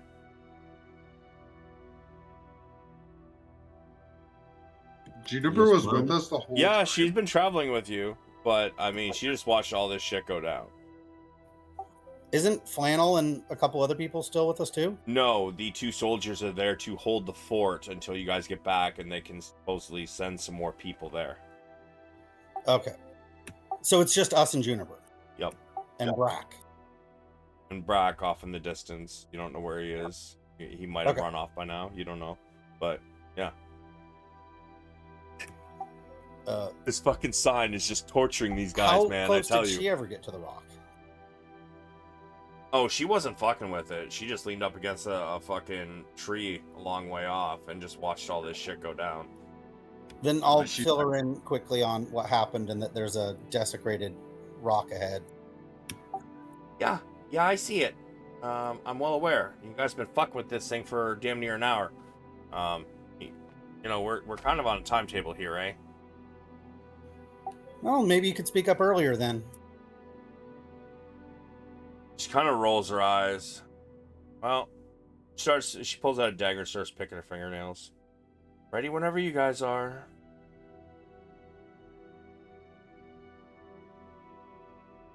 That's Okay. just role play. I as the DM don't care. I'm actually finding this very entertaining.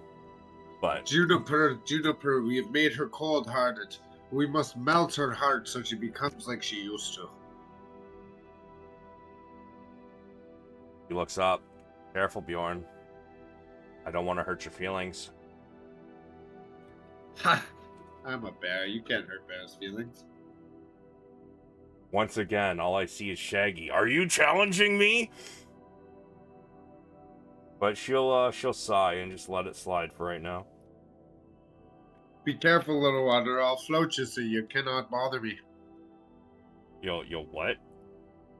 Float her. If I make her levitate, she can't move without grabbing onto things. Fucking, oh my god. Fucking Willy Wonka, bud. She just full on ignores you and continues picking her nails with a dagger. My players, man. My players. I tell you. I fucking tell you. Oh, Lord. Is She somebody does writing have a a sign? point. Let's just, yeah, I don't have anything to make a sign with, but let's at least note this place down, make a sign, and head on out. Yeah, I don't have anything to make a sign with, but I am gonna mark this spot on the map I have. Is it close enough to Kalaman that this area is on that map I have? Yeah. Okay, then I want to mark this exact spot the best I can on that map, Okay. and I'll just call it desecration. Yeah, this considering, your class and the fact your god gave you the go ahead, you're having a really hard time fighting the urge to not destroy this thing, just to walk away. But if you feel if the group's like, yeah, time to go, and you just want to come back at a later date, that's cool. Yeah, I don't have a spell that's a ton stronger than the guiding bolt he tried, and I also Oh, guiding don't bolt wanna only ruin didn't my work because I got a nat 1, though. I just missed. The spell worked. I just hit the middle of the water. Can I finish? Yeah, my bad. I don't want to ruin my sword, and I don't have a much stronger spell. So since it's 4 against 1, I'm not going to be able to do this by myself. Fair enough.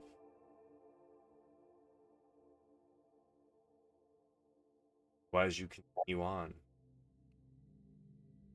Juniper is not happy, but as you guys kind of start to leave, finally. And you guys continue on. You guys go a couple more hours. Gondar. D200, please.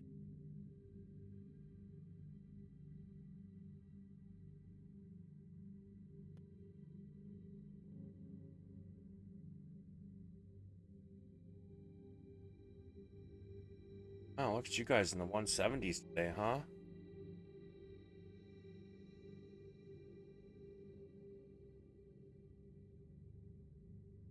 Oh, wow.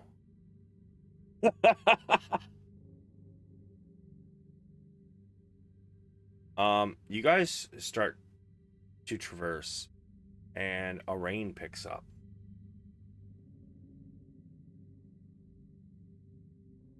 And as it begins to rain, the trail gets muddy, almost shifting.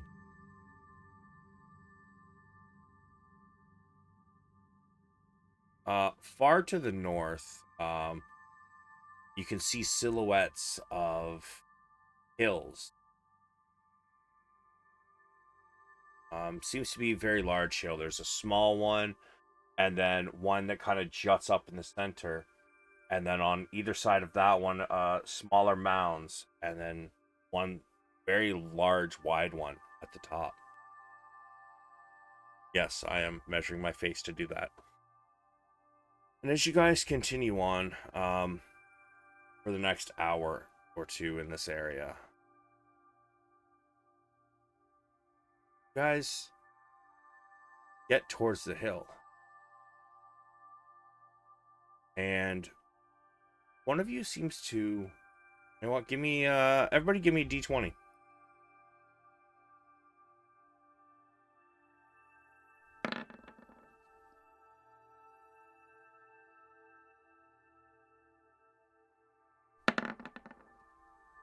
Bjorn, you seem to trip over something. At first you think it's a rock. However, it seems to be almost fleshy.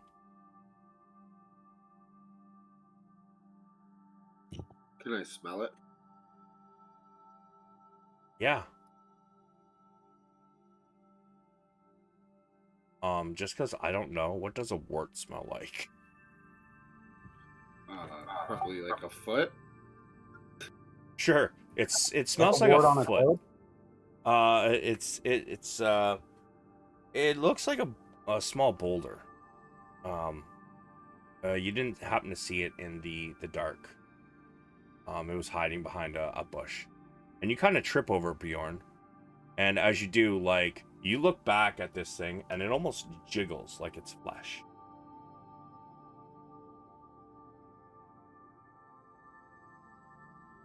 And suddenly you hear, "Oh!" This owl echoes throughout the entire region.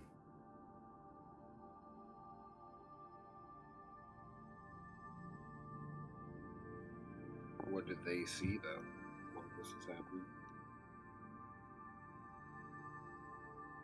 You do notice a little further to the south of you, where you guys just came from, almost looks like the earth kind of starts to open slightly as it's starting to close. It wasn't open when you passed, but you know, kind of trees start to fall, and the earth sort of shifts and cracks open up around the area. And as you guys turn back towards the north,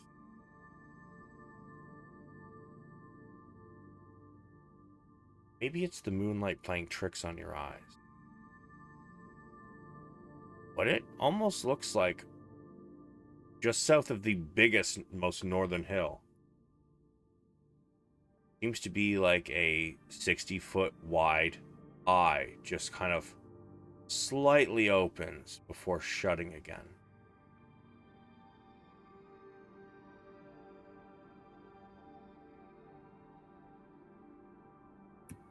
Do we all see the eye in the hill, or just Bjorn? You all see the eye. The roll was just for whether, you know, who tripped over the rock. You're all seeing this happen, and you can feel it kind of shift. You can almost feel the word owl reverberating through your bones. It's so deep and loud. How far have we made it away from the pond with the rock? A couple hours. Okay, so probably unrelated. Yeah, this is definitely not. This is definitely not like, you know, in your heads. This is like the earth around you is rumbling and shaking, and parts of it are cracking open as you hear this word. Did you guys see that? And I'm going to point towards the 60-foot eye. I see that. I'm gonna be like, shh. That happened when I tripped over this rock over here. Whatever I tripped on, definitely alive. And if the ground is shifting, then it's crazy to say, but maybe the ground's alive. Can I investigate the thing on the ground? Sure. Give me an investigation. Or a nature. Or something that's not int based?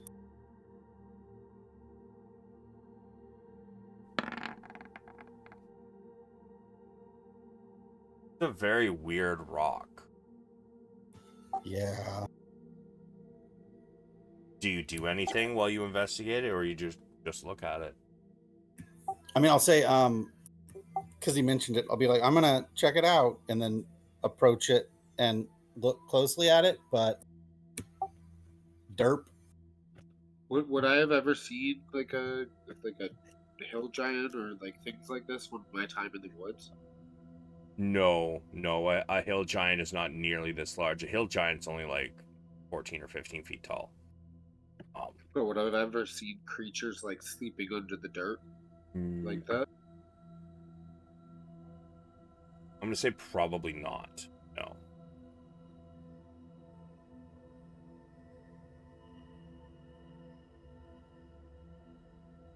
Would any of these guys? No, this is not something, this is not a regular occurrence. Something like this? No.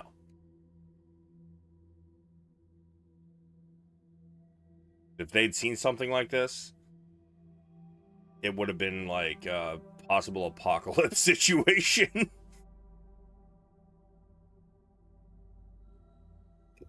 You heard him, guys. Apocalypse.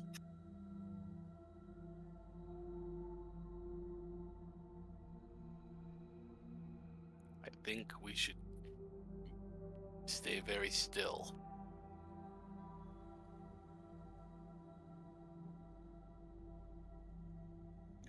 I'm gonna turn into a swarm of bats. Okay. And I believe you had a question about that, right? Yeah, like I don't understand the attacks and stuff. Like I brought up swarm of bats, but when you go down to attacks, it says half HP. Like I just don't really quite understand my stats as a bat, or like if I get attacked, is it taking out like one bat? Is it taking out multiple? Like I just don't understand swarm of bats. All right, hold on. Let me just... Swarm bats. Let's... Okay, so when you get hit, okay, it's based on HP, not how much is left. So, like, let's say each bat is 1 HP, so you have 22 bats, right? You get hit, for let's say 10, you've lost 10 bats, so you have 12 HP left. So you would use the more than half HP attacks. Oh, okay. So there's two different attacks. There's more than half and less than half. Yes, exactly. Okay, well, I'm gonna just turn into a swarm of bats. And none of you have seen this before, like that Bjorn can turn into bats. Like, I've been wearing the cloak, but I never really told anyone what it was. So just like randomly, as soon as you say that, Bjorn just explodes into a swarm of bats. Yeah, how do you guys react to that?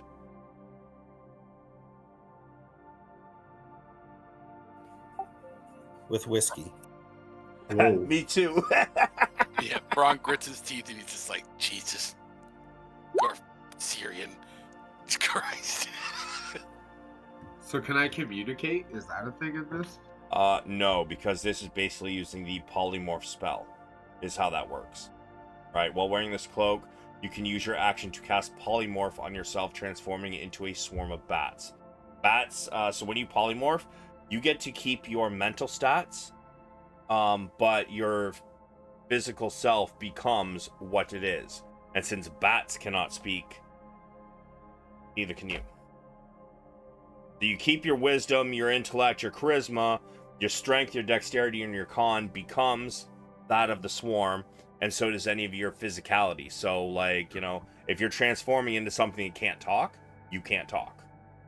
I'm gonna kind of swarm around Gondar, and like they keep getting low, and then like a sharp like up, and then they'll like swarm around, and then just keep doing that until it kind of clues into him that he's telling him stop standing on this thing. Gondar, you see Bjorn burst into a thing of bats, and then all of a sudden these bats start fucking dive bombing you. Insight or Whoa. animal handling to see if you can understand what the fuck he is going on and what he's doing, or Arcana. Insight. Yeah, you know what? Give me Arcana to see if you can figure out what happened first.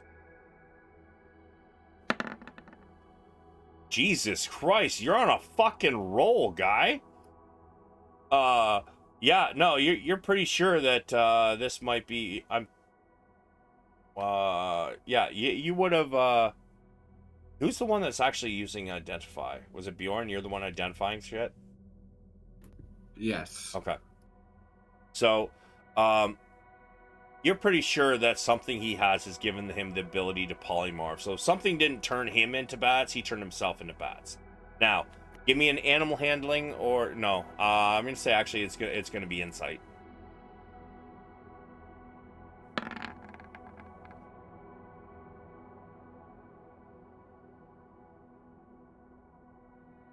I'm gonna say with a 15 or a 13, sorry. Probably not. You just know Bjorn turned into bats and started dive bombing your ass. Whoa, what's going on here? What do you want? I'm not dive bombing though. I'm like in a swarm, swarming around his feet, and then I do a sharp incline, and then I kind of like twirl back down to his feet, and then do a sharp incline straight up. You know what I mean? Either way, with an insight of that, he's not getting it. Well, okay. So you guys kind of watch as like Bjorn's bats start like, flying around him and then going down to his feet and like straight up. The insight check failed. Did anybody else want to try insight on him? See what the hell's going on? Juniper's like kind of sitting there like fucking face palming like these fucking people. I swear to God. Bronn's watching the whole thing go down. Yeah, Padraig doesn't get it either. I mean, but I saw him 1 second and then bats, right? Yeah, you're So aware. at least I know it's him. Yeah. Bronn, you start to get the feeling that he's trying to tell Gondar to fly.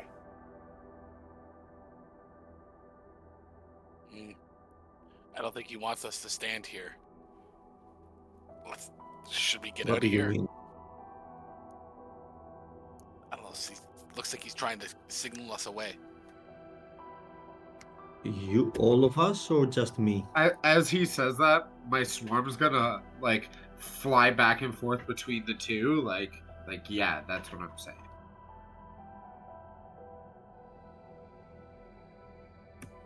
What's Juniper doing? Face palming. She's just got her fucking face in her hand like fucking hell, man. I'm gonna ask her what she thinks we should do.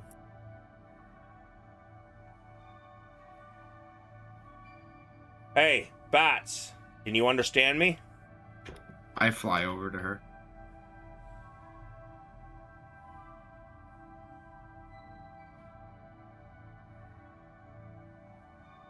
Lead the way.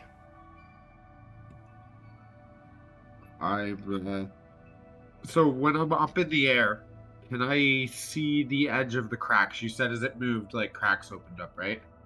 Cracks did open up far to the south, but you only have a blind sight of 60 feet. Should my echolocation not bounce into the cracks and be able to sonar them? Your senses in your stat block, what does it say?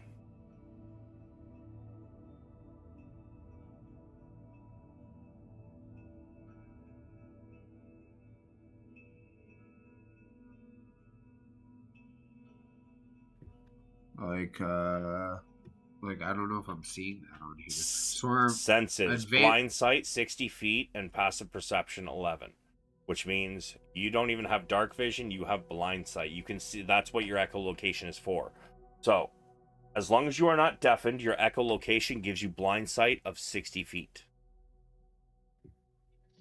So can I try and see then? Like I can use a perception to see which way would be the closest to get across where it was moving, the cracks, or is just back the way we came? The cracks are all over the place. Like you can sense them with your blind sight, any of the ones in the vicinity, but in your bear form you could see them stretching out all over the area, like hundreds of feet each way. Okay, so I'm gonna fly back towards the way we came, and on my way see if I can see a different path where I don't see the warts coming out of the ground. I mean, that was the only wart you saw. Do you want to go back south? I want to go. Yeah, because that's the closest to where I know one of the cracks is. Right? You said I could see a crack to the south. Sure. I mean, you did in your bear form. The big one. That's what you're talking about. You saw that in when you were in a bear. Because some of the trees in the area kind of fell into it. So, you begin to head south. Are the rest of you following? Yeah. If Juniper follows, I'll follow. Sure. She'll sigh and she'll follow south. As you guys head south, you guys do eventually get to the big massive crack in the ground. I'm gonna suggest to Padraig that we also mark this down on our map. We'll never know. This seems very strange, and it might be good to know where a creature like this or a scenario like this lives. Yeah, I'll mark 60-foot eye where I think that hill was on the same map. Sure. So you mark the spot where the eye was. You guys get to this crack in the ground. You look down. Could you mark it on our map, Blair? Both of the points I that mean, they said to mark? not really, because like this is Kalaman, and this is where you guys just left. Like if I start putting stuff in there, like there's Yeah, as long as we note it, we could maybe bring it up later. If we Yeah. need it. something like that. So right now, you guys are roughly about halfway between Kalaman and Wheel Watch.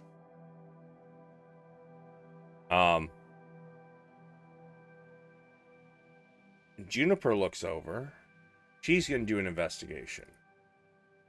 Gondar, you haven't done a whole lot tonight, so how about you do an investigation as well?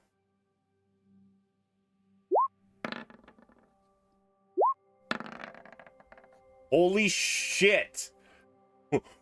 What is happening? Yo, how many not one? That's 3. Silent Yeah. but deadly. Holy 3 days in a row. He's like one of those farts that kills your whole family. Holy shit! Oh, that's a stream marker. Oh, that's so turning into a fucking clip. She's like, what is that? That looks strange. And as you get to the edge, you look down, and just within view of your dark vision, it's hard to see, but you realize that some of these are like 30, 40 feet across, and there's many of them in a row. And at first you can't figure out what it is. And then as you're thinking, you run your tongue across your teeth, and it dawns on you. Each one of those little things in that hole, 30 to 40 feet across, is a tooth. A tooth. A tooth.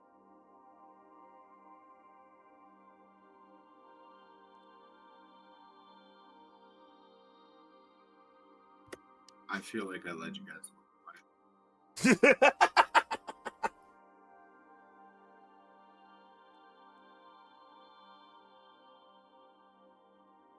Juniper says, we should go back the other way. I feel an eye is safer than a mouth. Agreed. I want to mark the mouth on the map too. Can we guess what kind of teeth they are? I mean,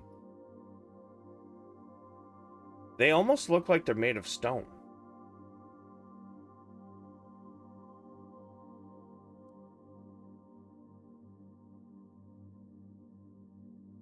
This is a humanoid creature.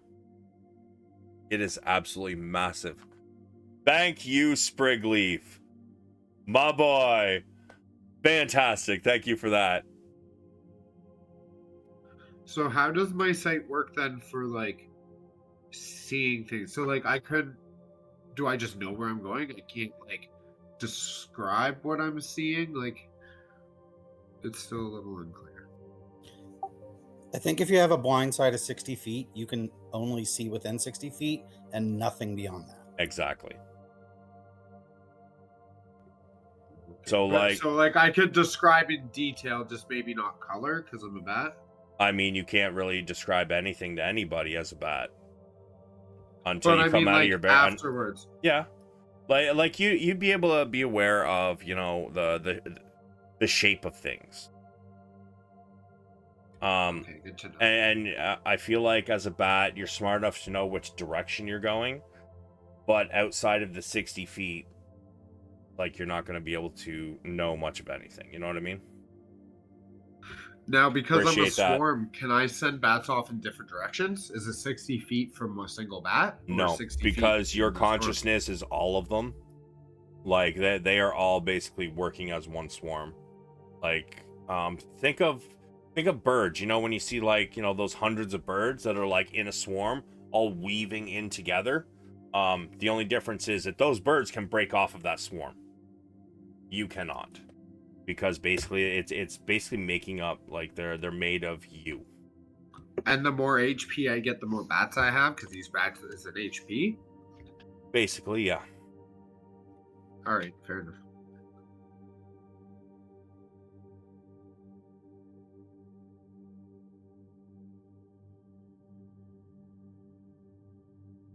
When Juniper says we should go the other way, I'm gonna like turn around and Check out my start boy following Sprigleaf if you Juniper don't. and following her, kind of swarm around. Streams her. quite often, plays a variety of games, including Baldur's Gate 3. Check that out. He's a good dude. I'll follow her too if she's heading in that direction. Yep. I'm going. Well, sorry, what direction is it? North? Whatever direction she's walking. All right, Yeah, there's the guy. At this point, she's going to start picking up kind of almost a sprint. We need to make up time, she says as she starts hauling off. Oh, sorry, you're actually probably about 5 hours from Kalaman, not halfway. Halfway was 12, or halfway would be 6 hours, so you'd be a little further than that. Halfway was the rock. Yeah. So Yeah, all right, about 2 hours. So yeah, 4 hours from Kalaman. After about another hour or so, you guys do manage to get most of the way past it. However, as you guys kind of get to the peak of the one hill, you guys kind of take a look down south. And as you're standing on this, you can almost see it almost looks like an outline of a body. However, you know, like it's been morphed into the land. Although there's smaller hills, it almost looks like the contours in muscles. Now, this kind of looks like it would be, you know, dirt piled on for a few hundred, maybe even thousands of years. So instead of, you know, being defined, being able to see the body, you can definitely see that, well, there's something there under the earth. Is it roughly humanoid shaped, or is it like dragon shaped? It is. In fact, as you stand on the highest peak, you realize that that's probably its forehead. And it almost is kind of like propped up, like there's something underneath it, like your head does when you're laying on a pillow. You know, it's propped up slightly. And that middle peak of a hill that seems to almost be like a rock jutting out, kind of almost looks like a nose as you guys are staring downwards at it. The two hills to the side look like cheekbones, and the one big hill is probably buried deep its chin. Can you tell me when it's been an hour since I cast my spell? Sure. You guys continue on. Before we go, I mentioned to the team, I say, this is very interesting. If only we could harness the power of a being like this.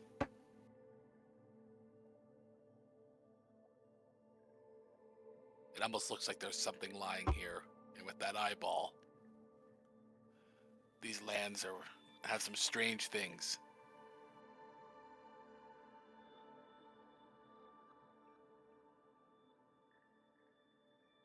And he just kind of ponders there a little bit.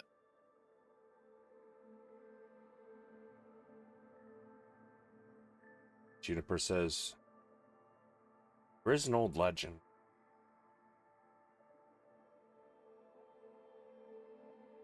A great primordial.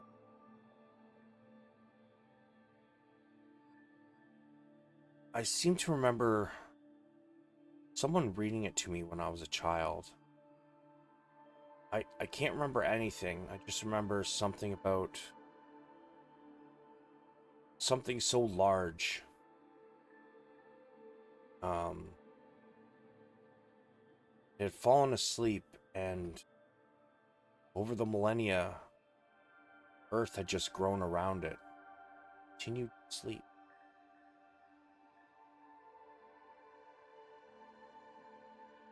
If I look down, do we feel like we're standing on it, or we'd be standing on? You're on its fucking forehead, my guy. You were on its hairline. But So also, we think that it's like an actual. We're not standing on dirt, like we're standing on it.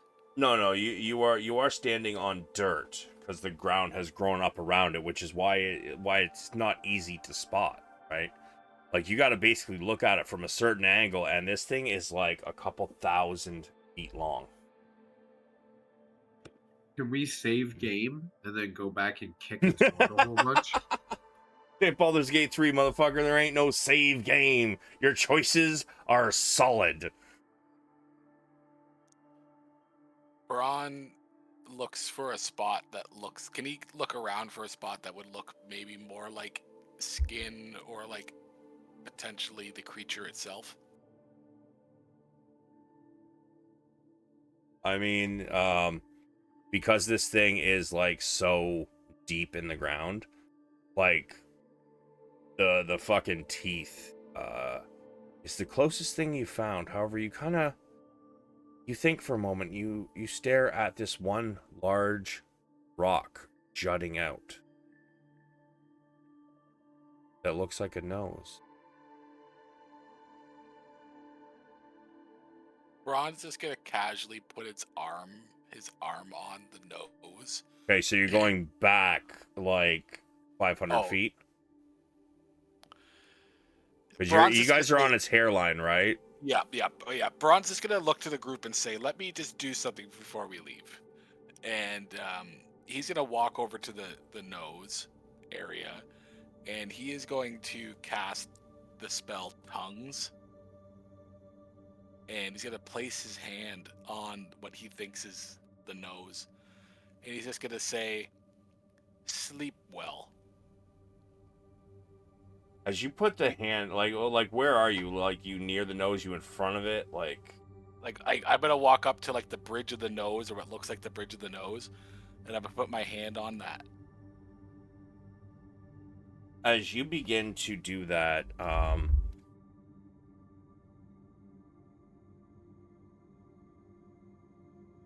okay. I mean, it said "ow." That was, I'm not gonna lie, that's kind of commonish. Like, It could have just been a grunt. but yeah, I mean, Earth grew around this thing, so your touch isn't exactly gonna wake it up. I mean, Yeah. It was just, It's just Bjorn tripped over a wart. Those things aren't exactly meant to, be tugged on or, tripped over. So, Could you imagine we TPK on the way back from a pretty easy mission on a fucking hill? I'm not gonna lie, like, if this thing was to stand well. up, like, it wouldn't just be the end of, like, your characters, it would be the end of the campaign. Because this motherfucker, like, he stands up, half the land's coming with him, the earth is quaking, like, the army's done, Kalaman's under fucking water, like... Tongue strikes again. Yeah, We did it, guys. We ended the war. Yeah, my player to players, my whole thought process here is something along that lines. Like, I'm not asking this thing to wake up or trying to wake it up. Yeah, I'm no, just trying to have I a figured. connection with it, and then, like, in the back of my head, plan Z. I'm gonna run over here, grab this thing by the toe, and tell it to wake the fuck up. But you know, until we get to that point, I'm just trying to make a little connection with it and say, sleep well, Hill. Yeah, no, uh, as you're standing on its nose, although the skin isn't moving, think you can hear like some almost sounds like a very deep inhale. Um, it does like this is like a good 4 minute fucking inhale before like it starts to exhale again, and uh the air you don't feel it because you're on like the bridge of its nose, but you can definitely hear the air whistling through like a windstorm. Ron just kind of exhales a little bit, like he doesn't really understand what's going on, but he thinks this is interesting, and he walks back to the group and says, "Sorry about that. I just had to relieve myself over there.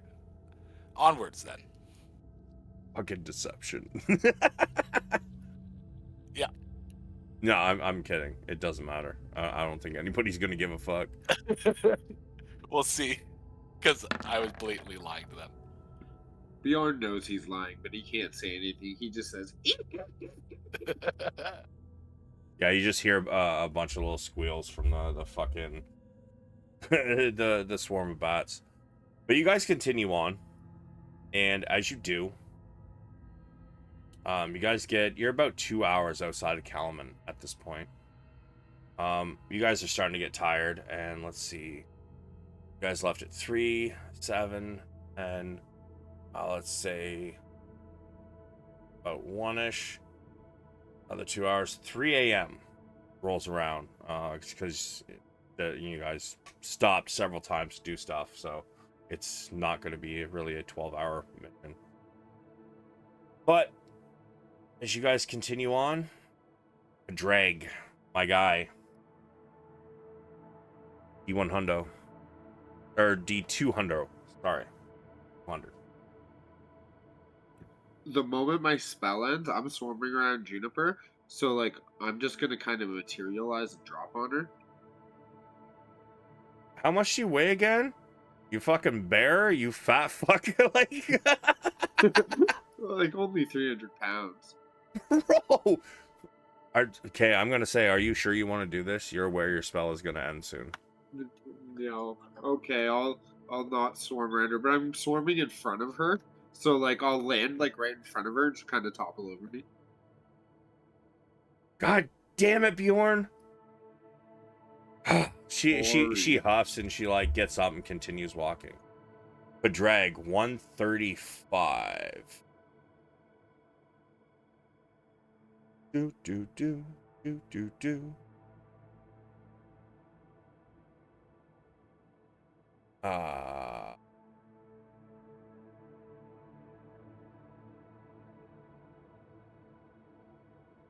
No, that doesn't fit. Can you give me one more, please? Because you guys are not sleeping. So that really doesn't work.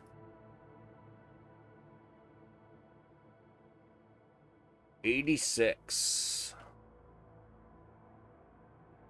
By the way, Sprig Leaf, not right now, but future reference. 86, that fool. In my channel points, there are actually things to have them roll in small combat encounters and large combat encounters. There's roll tables, as well as have them roll in for like random non-combat encounters as well. For not right now, but for future reference, if we're doing stuff and you feel like throwing something in there, it's always fun. Let's see.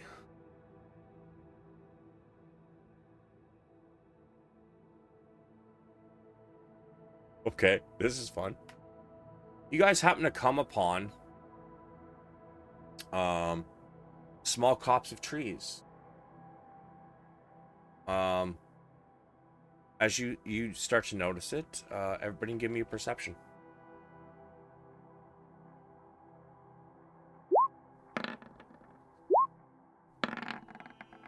That wasn't supposed to be advantage. It's not. It's Oh, it is it. Well, doesn't matter. Your 20 was your first roll anyway. But Gondar, you are the first one to notice. You notice little carvings in these trees. What kind of carvings? Many Like of them leather? Many of them seems to be like letters with plus signs inside of hearts. However, as you notice the first one, you see a few more of them. Then there seem to be other ones as well.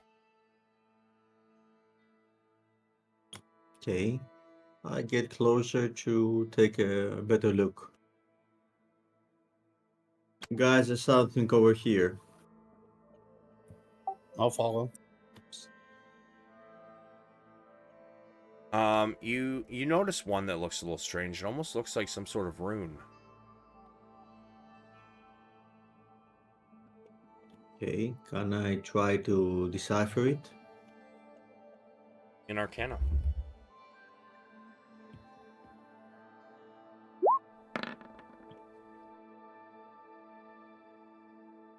You're not really sure what it is. It's strange. It's kind of cool looking. In fact, it looks like it might have a different texture than most of the others.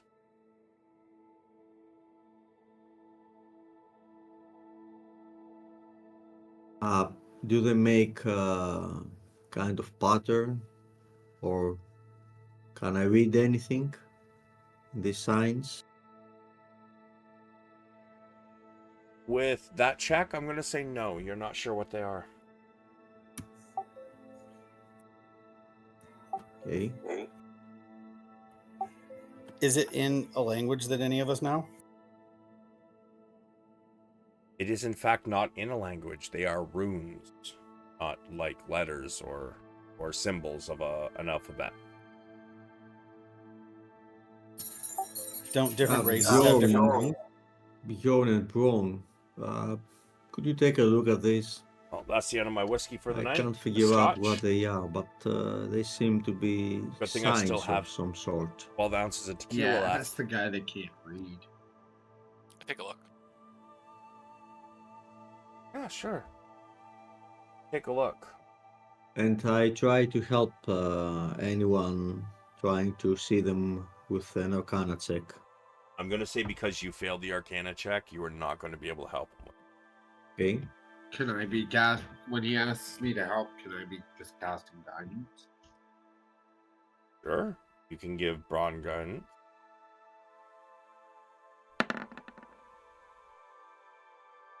Doesn't need that.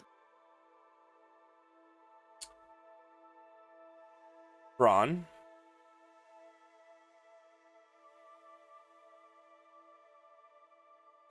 Let's see.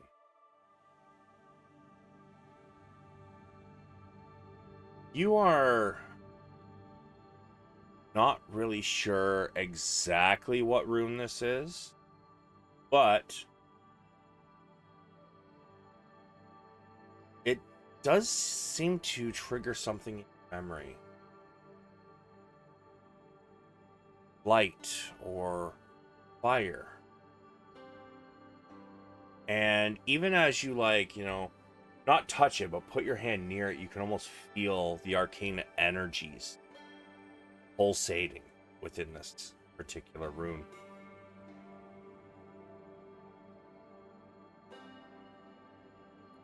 Is this like a fire trap, do I feel like? Or is this something of like Syrian godly?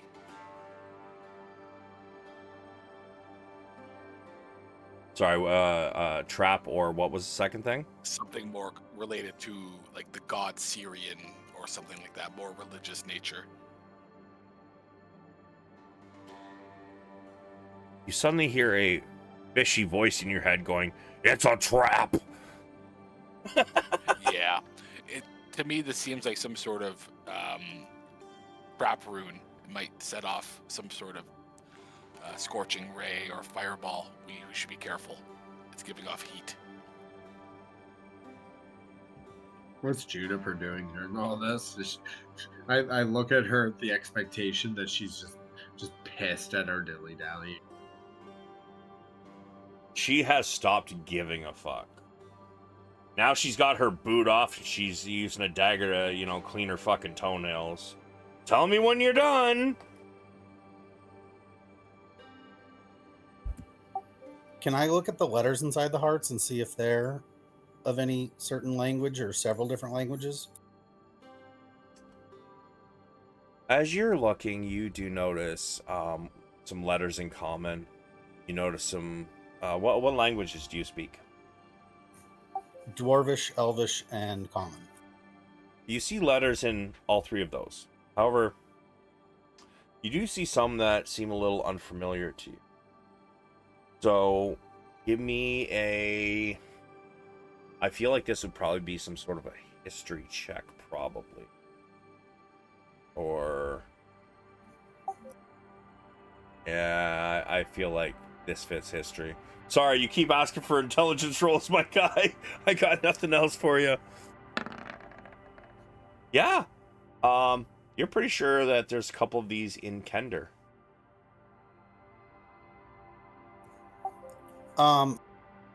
If any of them aren't in one of the, you know, good races languages, I would point them out to Gondar. He's a racist. So, you know what I mean. Yeah, Since he's the one that knows the shit in that evil book. Yeah, no, I know what you mean. You don't see anything from the quote-unquote non-goodly races. You know, it seems like it's all Elvish, Dwarvish, Kender, Common. It'd be weird for somebody to put a fireball trap where... Is it obvious it's couples carving their initials into trees? I mean... Because the heart. Some of them are in, like, you know, cartoony hearts, you know, the one you normally put, you know, making the cart. And then there's others that actually seem to be almost anatomical. Like, they basically look like hearts with, like, you know, the valves coming out and shit. But they all do look like some sort of heart. Yeah, I'm going to assume it's like couples carving their initials in trees. Like it's a lover's lane or something like that, and say it'd be weird for there to be a fireball trap here to Bronn. I think he's the one that detected the trap. Yeah, sure. Bronn? I kind of cock my head and look at the rune and say, I don't know. You're welcome to give it a shot. While they're doing this, can I pick another tree and be carving a heart in it? Sure. If there's one that's in Dwarvish, I'm gonna touch it. Yeah, you find one in Dwarvish, and you touch it. And as you do, how should I make this effect? No, it's not a trap. Okay, I got it. As you touch the one that is in Dwarvish, you notice that the heart becomes almost like solid rock. Still in the shape of a heart, but it turns into a rock and it goes boom, boom, boom, boom, before it turns back into the tree. I'll say to whoever's within earshot of me without yelling, this one got hard when I touched it. That's what she said. Sprigleaf, do your thing, my guy, if you're still here.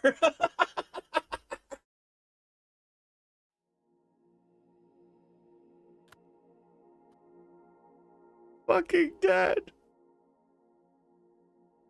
Holy fuck. Okay. Yeah, you told him that it got hard when you touched it. As time goes by and I'm carving the heart, unless in the time it takes me to finish carving this, something bad happens, I'm like slowly carving my name plus Gondar into the tree. Okay. Gondar, give me a perception check.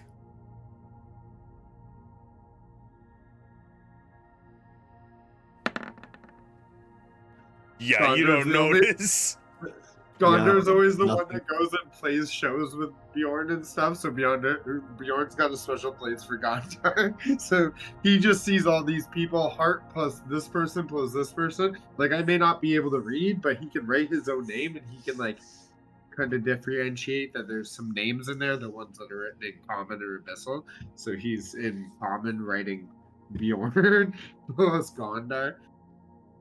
What are you doing there? I'm just isn't this what you do? You write the you write the names of your friends in your heart? You're in my heart, Gondar. Well, come again? Like I love you guys. This is where you put the ones you revere most, right? Okay. Can I start ritual casting ceremony for their wedding? Hey, it wasn't my lips he licked. Gondar, give me an insight check at advantage.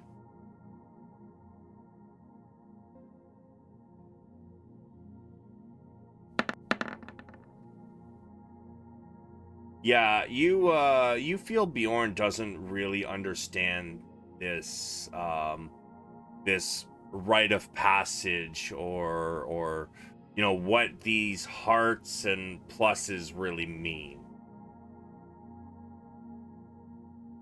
Okay. Bjorn, that's very nice of you, but you're trying to write here. But don't get into that. No need Gon- to. You can see Gondar doesn't even say Gondar though, because Bjorn can't spell Gondar. It's like geese drawn. It's what drawn? It spells like geese drawn. He got the G and the D, but that's about it. So it spells like geese drawn. GEEZDRON.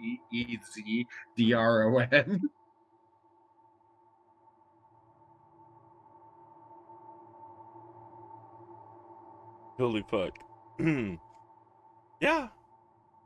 Gondar, you look at this and neither his name nor yours are spelled correctly. You feel like there's probably not going to be any harm because nobody's going to connect the dots here.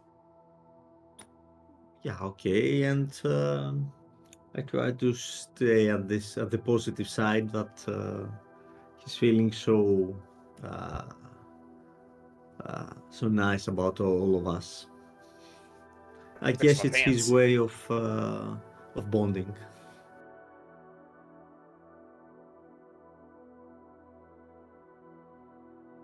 Yeah, you guys look over and fucking Gondar's just standing there with his arm around Bjorn. Bjorn's like doing something with his claw in the tree. But the two of you, Bronn, you were pretty sure this one was a trap, but you know, then Padraig mentioned, you know, I touched this one and it got hard. What was your response to that?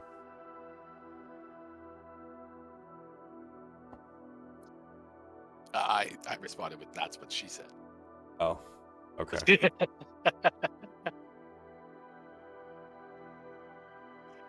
Bronn just watched the whole thing. He's like has one hand on his mace. He's not feeling too good after the whole rock scenario, so he's on edge.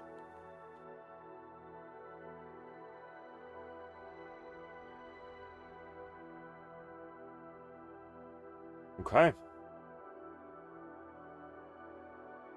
Juniper walks over.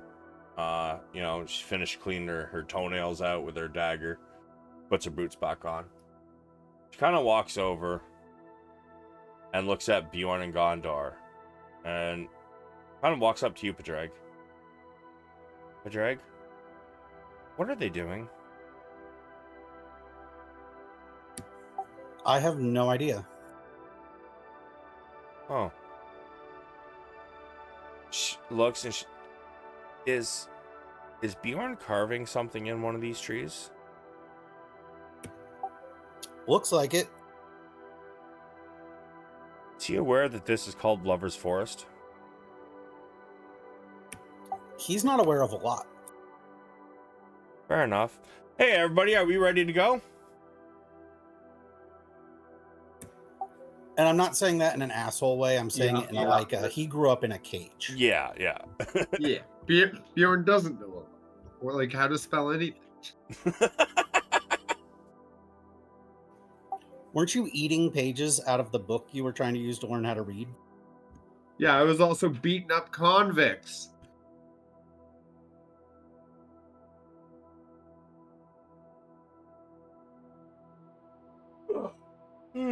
I only kept this book so that one day I can find the author and eviscerate him.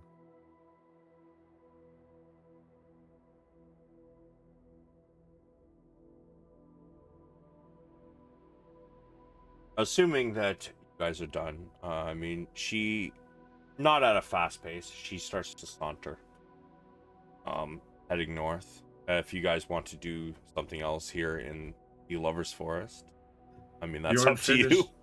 Bjorn finishes the heart with an arrow through it like he sees on some of the other ones and then starts trotting after him. What did you call it? Lover's Forest? Indeed. Okay, thank you.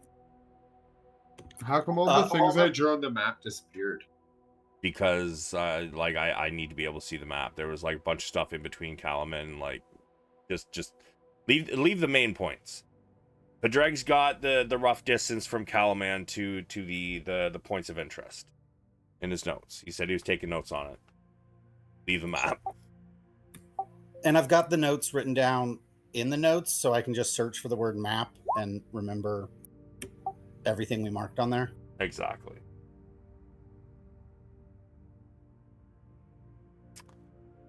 Yeah, I was really hoping that one turning hard would have prompted Bronn to test the other one. Shame. Bronn is so on edge right now. Bronn's seen some shit, man. Yeah. He's ready to club the next thing that comes running out of the bushes at him. Was it a rune of level up? No, it so was not. Damn. Yeah, a fucking green spotted mushroom just grows out of the tree. Starts talking to you. Eat me. You'll be stronger. No, Later.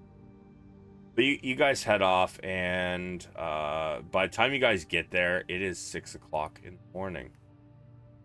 So with my cloak, then it says I can use once a day until dawn. That means not a short rest, right? Which means my cloak is fixed. Correct. So a lot of your things, it'll say after a long rest. But most times your items will say will regenerate, so many charges, or you can use it again starting at the dawn. So that things like that, you don't need a long rest to reuse them. It just, sun starts to rise.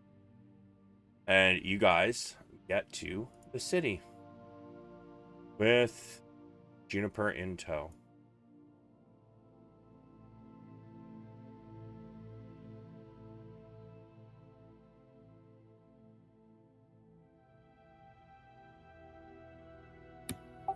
We're nowhere near needing to worry about exhaustion, right? You are very close. Oh no, I guess you didn't get up until 3 in the afternoon. So, you are starting to get tired because 18 hours, roughly. You're at 14 hours now. So before long, you would be at a point where you're tired. But like another 8 hours after that, you're hitting exhaustion.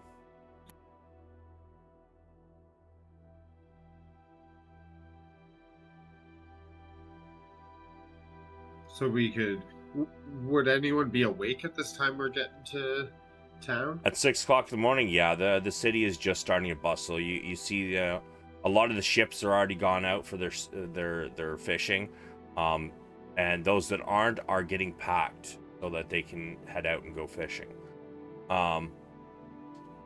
a lot of the businesses, you know, people are heading out, getting ready, and Jesus Christ, really, Bron?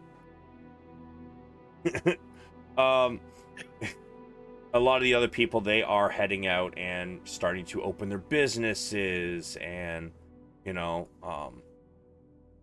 the tavern people are, you know, hitting up vendor stalls first thing in the morning so they can get the stuff they need to run their tavern for the day. You know, need some more hops and you know, fish and what little hunted animal there is around.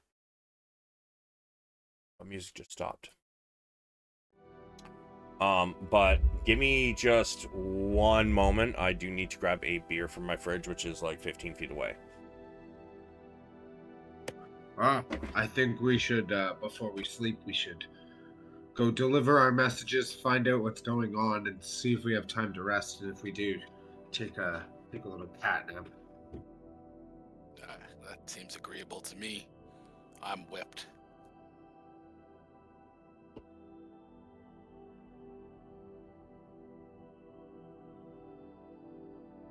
All right, and I am back. So, you guys enter. What would you all like to do? We've agreed. We're gonna go deliver our messages and then see if we have time to sleep. Who are we delivering the messages to? What message are those? Not messages, but like going and delivering details of our mission and seeing what they are asking of us. Are you talking about Marshall Vendry? Not Marshall Vendry, the goblin person on the call. The gnome? Yeah, the gnome. Call her a goblin, I dare you. you talk like a goblin when you talk for I mean, I'm not good at voices. I'm still working on that shit. I've been doing this shit for fucking years, and I'm like, the other night I finally got a decent fucking dwarf voice going for like 20 minutes, and then it fucking turned into Jamaican for some reason. Like, Hey, I'm a Jamaican dwarf. You Yeah, want a dude. baddie? Shit got fucking weird quick. But yeah, I mean, she's a gnome. I'd ask, Rucklebust. now that we're in town, I'd ask Juniper that if Marshall Vendry's not here, who do we report to? Because I don't think the Cookie Monster has any good information for us. Honestly, I wasn't supposed to tell you about where they were. She says, one moment, let me look here.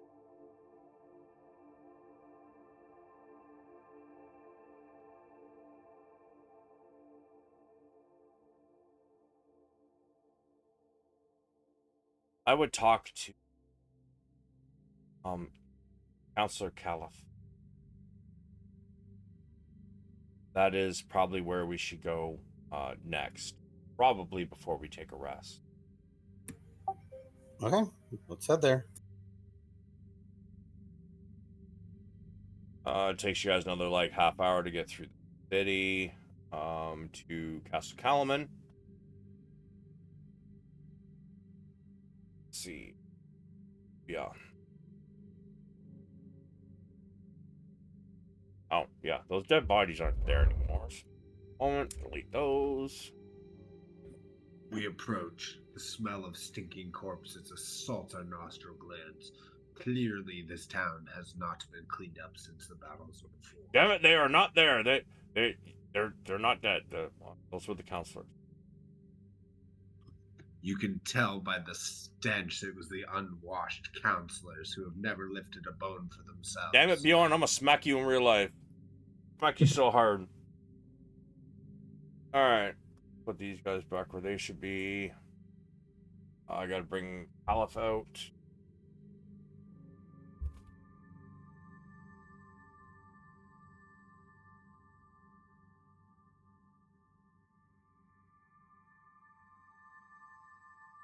I gotta find Aleph.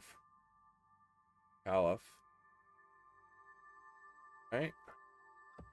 as we enter the chamber, I'm gonna cast levitate on myself and be playing like a holy like. Oh.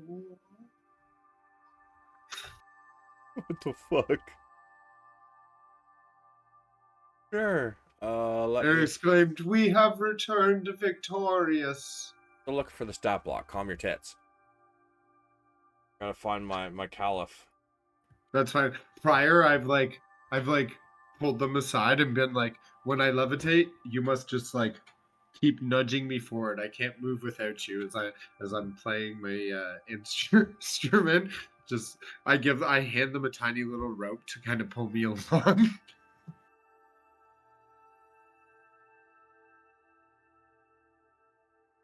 Okay, so I can't remember what stat block I used for what's his fuck. Because there is no caliph. What counselor? Is there a counselor?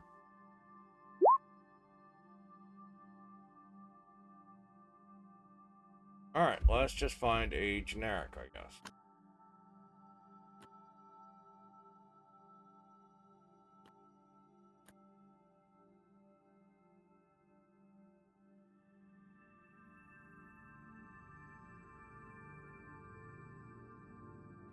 Do any of you accept the rope? Yeah, I'll hug you along. Bjorn gives you a knowing nod, a thankful nod. You can see it in his eyes. It'll be funny. Just watch.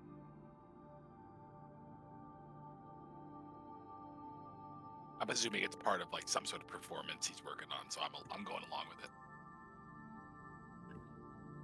He lets you believe that, but it's Bjorn just being silly.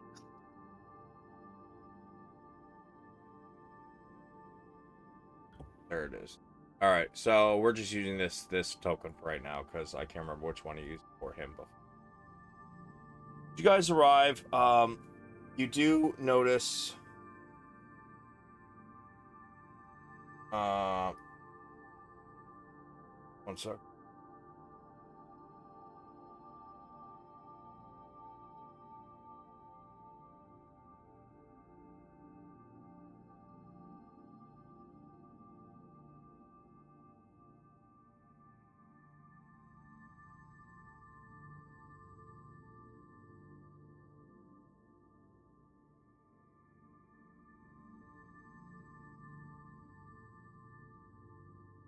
Oops, sorry. I didn't mean that directly into chat. But yeah, as you guys enter, Bjorn starts to play. Give me a performance, Bjorn.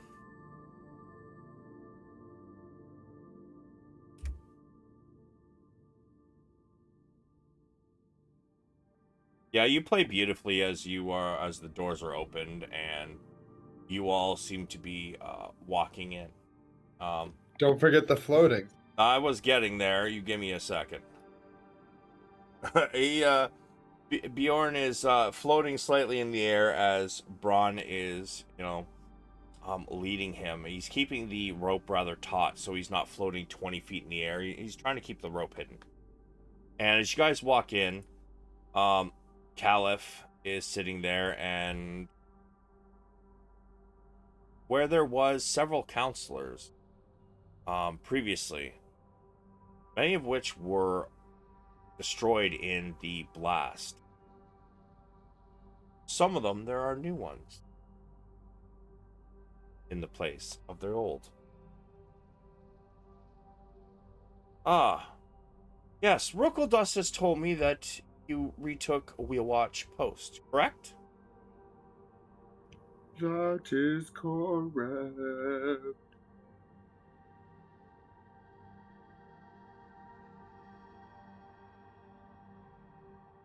He pauses for a moment, staring at you, Bjorn. Bjorn, why are you floating? Because we have become more powerful. A couple of the counselors chuckle.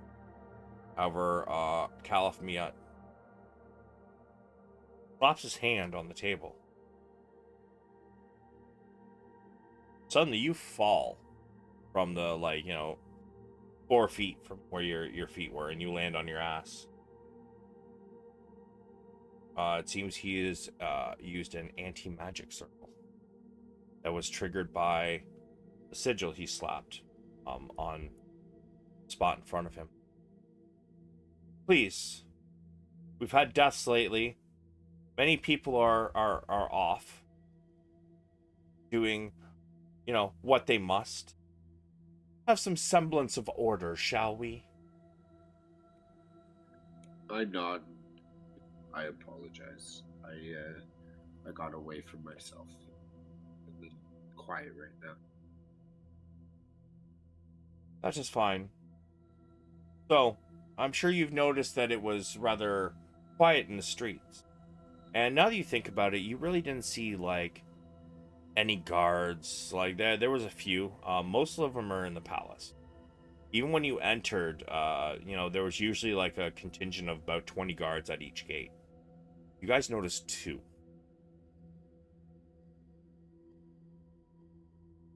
So, to appraise you of the situation, we have sent Marshal Vendry, Lord Baccharis, as well as Cudgel and the ironclad that we believe we can trust, to the west. A contingent of the dragon army seems to have broken off, and we all felt, as he motions to the other counselors, that we are in need of a win. We sent them to get us that win.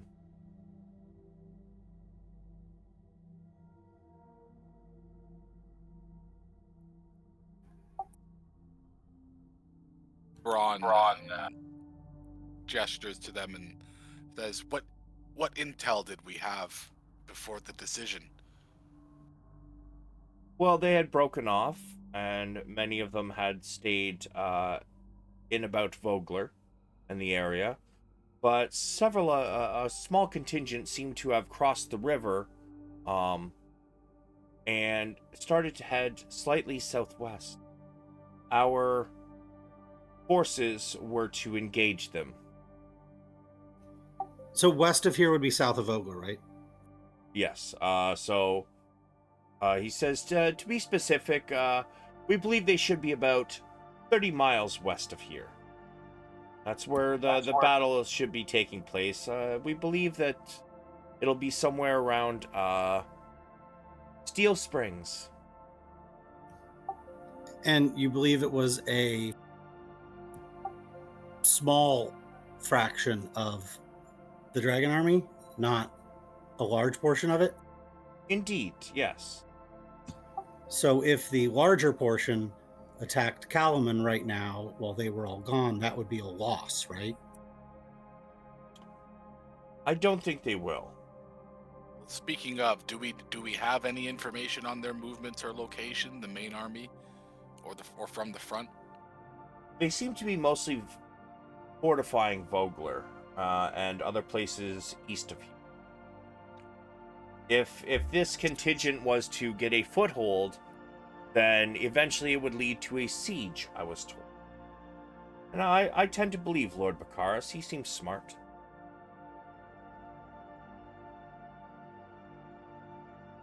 I just I look would- over at Padraig like, can you believe this shit? I wouldn't be so quick to believe Baccharis. He may be rich, but I don't think he's smart, and he is self-serving. Everything he does must benefit him. I've spent time in Vogler, and he was not a man of the people.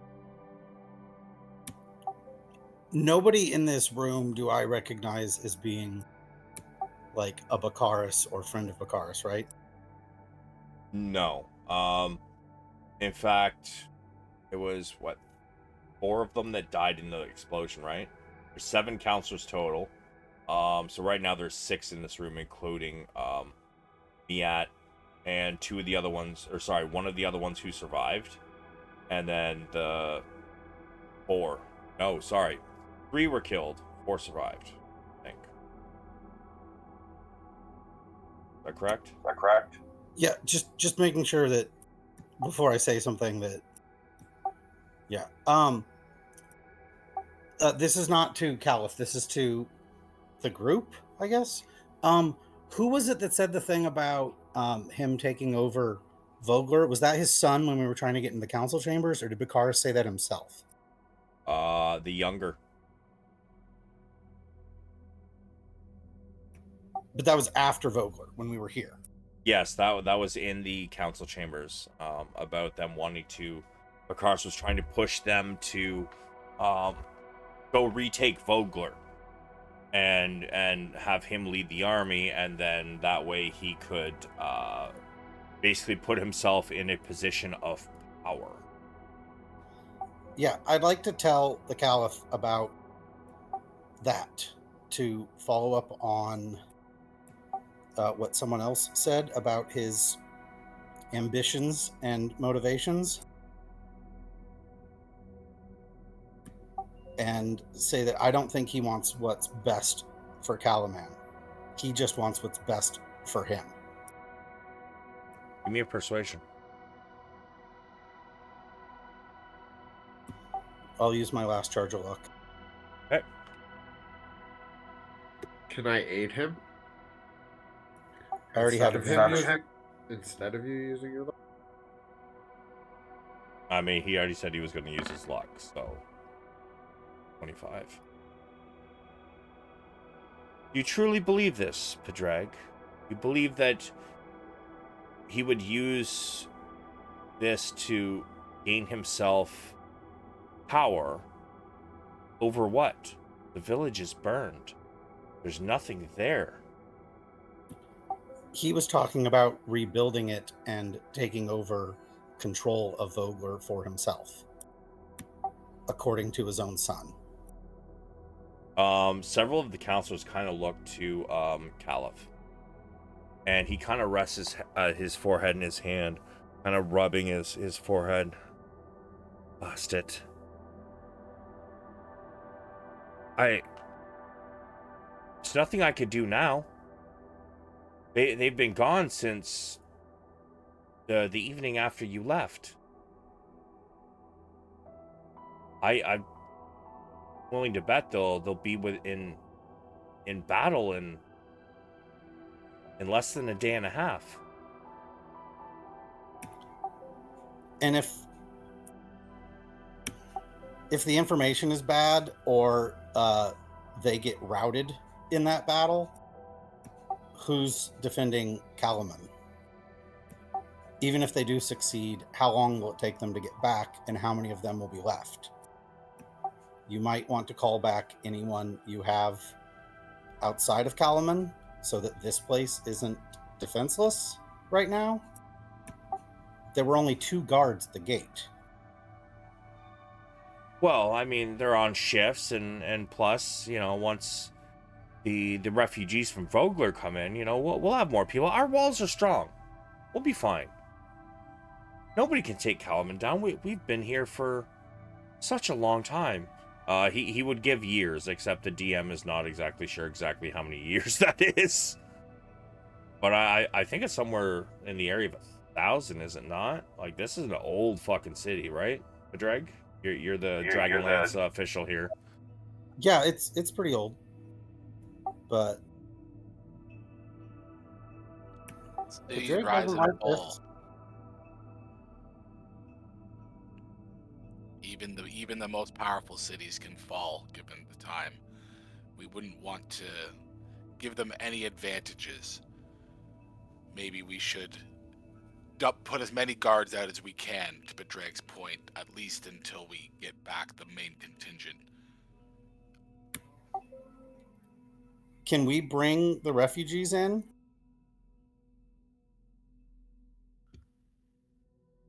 I would prefer to wait until we hear that there's an attack imminent.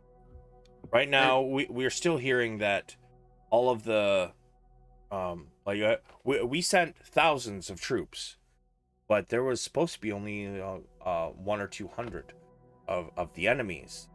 So they'll be fine. They'll be fine. But if you don't want to bring in all the refugees, do you not think it wise to take the men, the strong, and to begin training them so you're not throwing up people on the walls that's heart's not in the battle? In my experience, you know it is life or death. Your heart is always in the battle.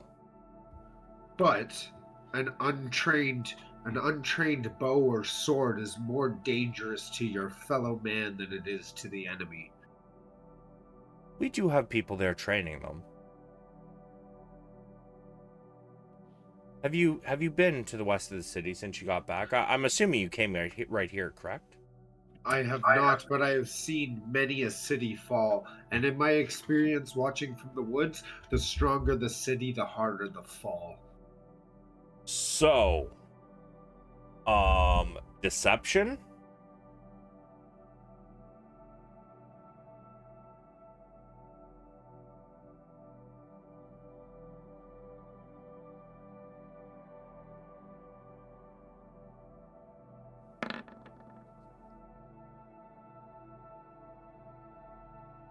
Huh.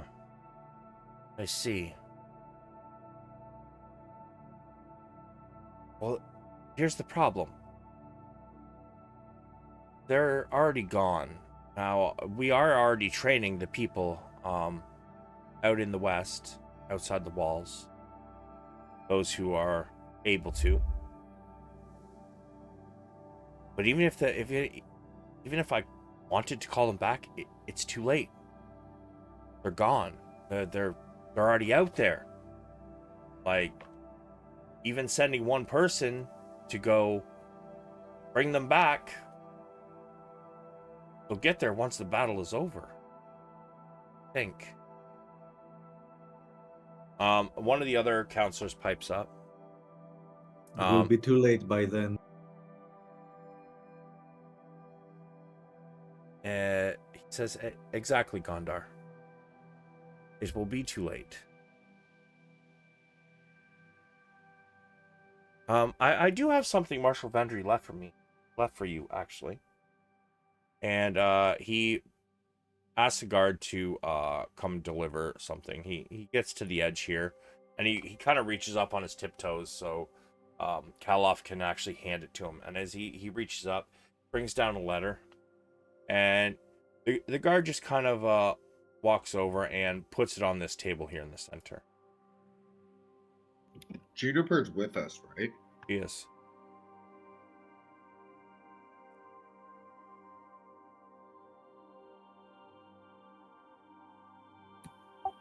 Game mechanic question? Yeah. What's the lowest level a person could be and have a third level spell? If they were a pure caster. I've always played half casters. Third level spell is level 5. Okay. I'm gonna ask the Caliph, surely someone in the great undefeatable city of Kalaman knows how to send a message. And I'm referring to the spell sending, which is third level. Alright, let me take a look at that spell. If it's a cleric spell, I could do it. It is. So, because clerics can cast all cleric spells, I would technically have this in my spell book. It's not in my list, just because I haven't had to use it yet, but I do have access to this spell. I could prepare it. Yeah, I think you have to be familiar with the person you're communicating with. Short message. Like you can't send it to a random person. A short message of 25 words or less to a creature which you are familiar. So like... Joel? Yeah, I was just going to say. But you're familiar with Marshal Vendry, too. Yeah, and someone in Kalaman would also be probably familiar with both of them. It's a spell I haven't tried before, but clerics can do this. It's something that I could prepare.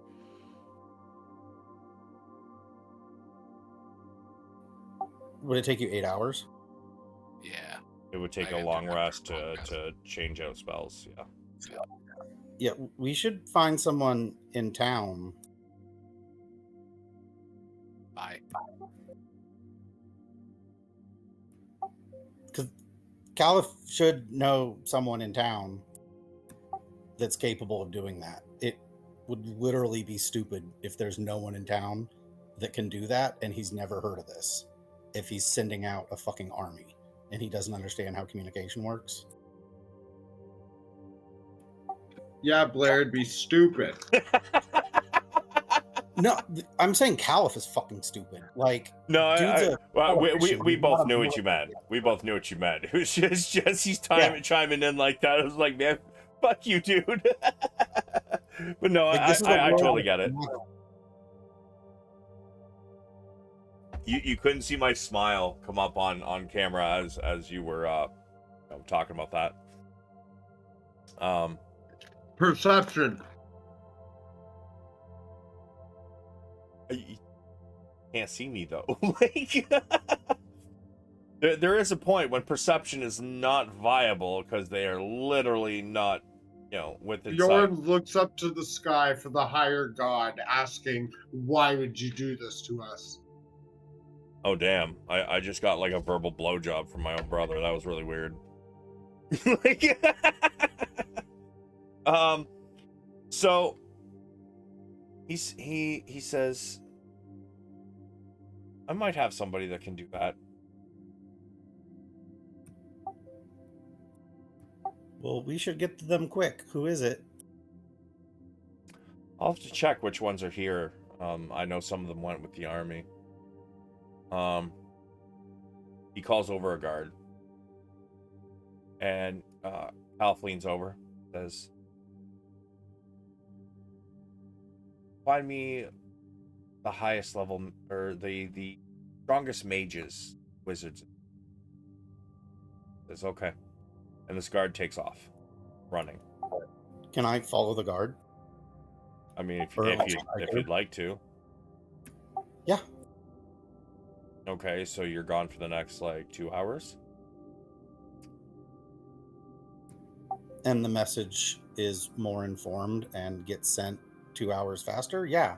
Well, I mean, it's going to take them 2 hours to find one, is what I mean. Like, you can even, there's different ways you could actually try to, you could maybe try to give Caliph a message, write it out what you want it to say, or, stay with Caliph or something. But, it's going to take him a couple hours to actually find, a wizard, because most of the wizards are gone, either with the army or things like that.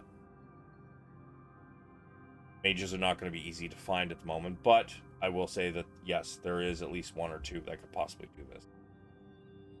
On the other hand, you guys know one.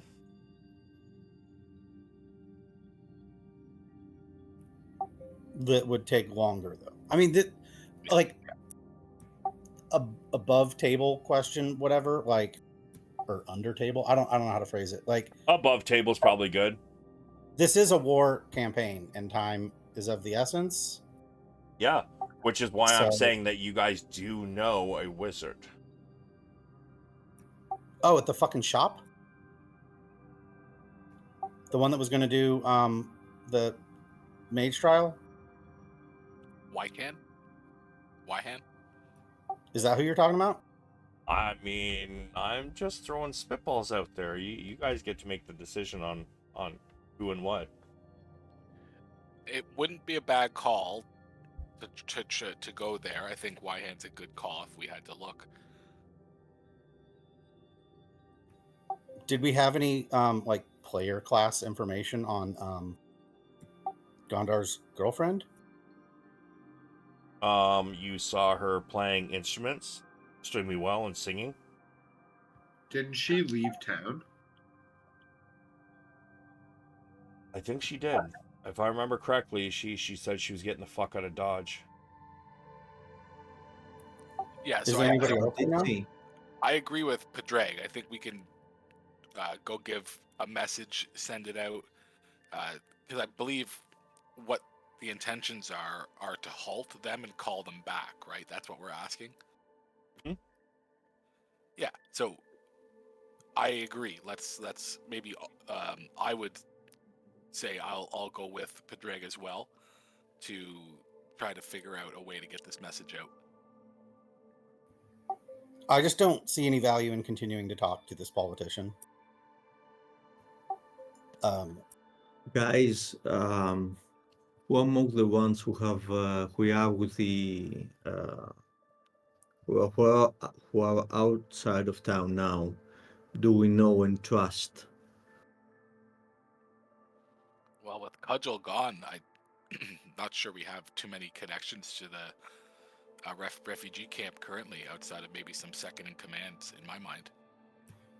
We could, I mean, I hate splitting the party, but we could also send someone to the refugee camp to see if there's anyone there who knows sending that could also The know wi- Cudgel. The wizard Well, you want to go check on? He guys, is I on the have way to the refugee camp. okay. I have a raven who can convey a message. A silver raven, a figurine. But we need to know to whom we should send it to. And how long would it take to get there? Would it be quicker to get there than the 2 hours that is indefinite it would take to send the message? Is it a real raven or like a It's a, conjured raven? it's a figurine of wondrous power. What's Juniper So- gonna do? Oh, go ahead. None of us Bronn read the noticed. note? No, nobody picked the note up off the table. So she's doing that while you guys are discussing.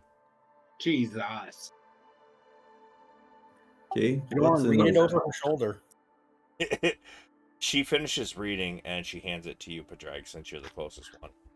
Bjorn, reading it over her shoulder, says, "She says all good. No worries."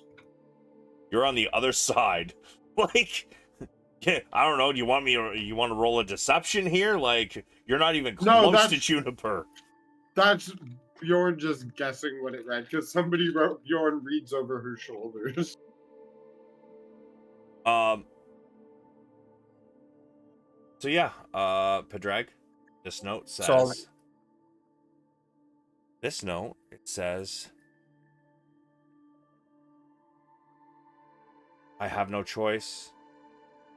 They've given lead of the army to Occurances. He's leading us into a trap. Come quickly. Marshal Vendry.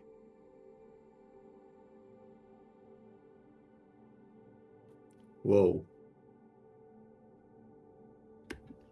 If somebody were levitating and another person was flying, because that person's levitating, could they fly them past 60 feet up? Like, could they fly them quick and more than what the levitate is? So like you're talking about like you're levitating and somebody's like flying and dragging you with them. Yeah, what I'm talking about is somebody's levitating. I levitate somebody. I turn into bats, which doesn't require concentration. Gondar flies with his shoes, and he's pushing the person levitating because they can't move. It does require themselves. concentration. My bats? Yep. You're casting polymorph.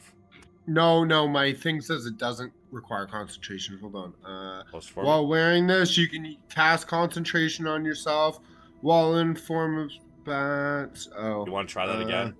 For 1 hour, use a bonus action. The cloak can be. Oh, I really thought it said doesn't require Yeah. concentration. Yeah. So But use your but action. either way, my question remains the same though. Would they then be able to push them like? Would they be able to push them up higher or faster than what the levitate spell allows? Because they're then just levitating, right? Yes, but you also got to remember that the person dragging you, like, you're not weightless, right? And levitate is not a forever thing. Levitate is 10 minutes. Levitate is Concentration up to 10 minutes. Yeah. So, like, basically, let's say somebody's got a flying speed of 40, right? And they're trying to drag you with them. You're probably going to slow them down to like 30 feet per second instead of 40.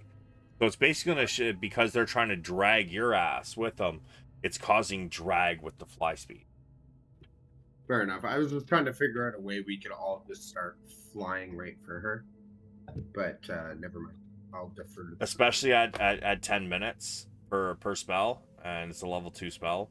Like you're not going to get a whole lot of those off, right? I can only cast it once a day anyway. Well, yeah. So that's honestly not going to help you much.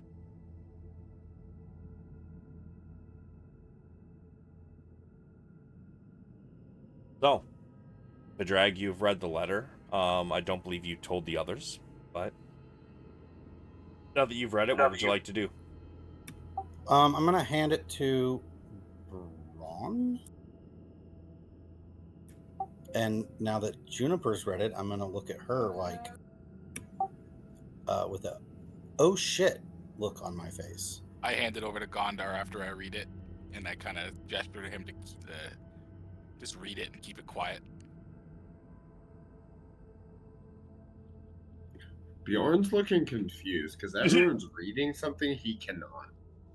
Okay, guys. Maybe I'll ask Juniper, how fast could we get there? Like, how far away is it that the supposed battle is supposed to take place? She looks at Counselor. Sorry, how far away do you think that they're gonna have this battle? Oh, somewhere around Steel Springs, probably about 30 miles. Is there a way we could get there faster than them? Do you have horses in a wagon? I'm sorry, what? Do you have because they're taking a giant army with them, it's going to take them longer to get there. If we were to catch up with them, do you have means to speed our arrival? Well, one moment. So you were talking about how we are undefended, and yet some of the most powerful people in the city want to take off after this army. Is that my understanding? We've seen what that army could do to Vogler, and that wasn't the entirety of their army. Do you think the four of us can take on 4,000? Are you talking to me or them? Caliph.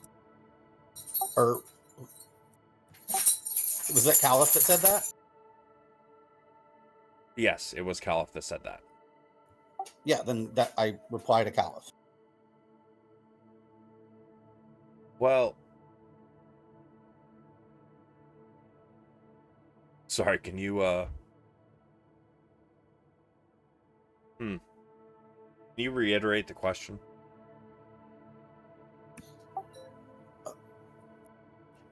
Like with different words, or just repeat myself? Just repeat yourself. We've seen what a portion of their army did to Vogler, For sure, Sprig. and that wasn't all of their army. Do you think the four of us would make that much of a difference versus 4,000 if they came here?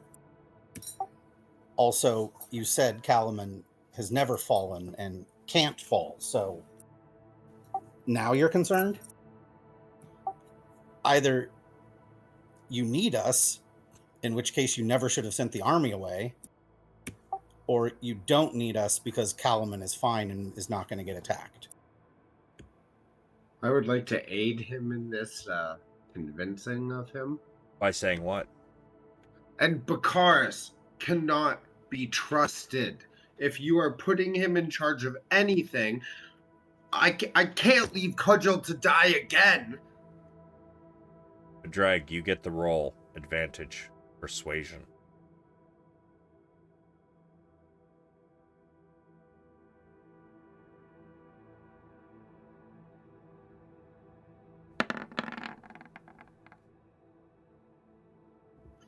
Fuck yeah, bitches.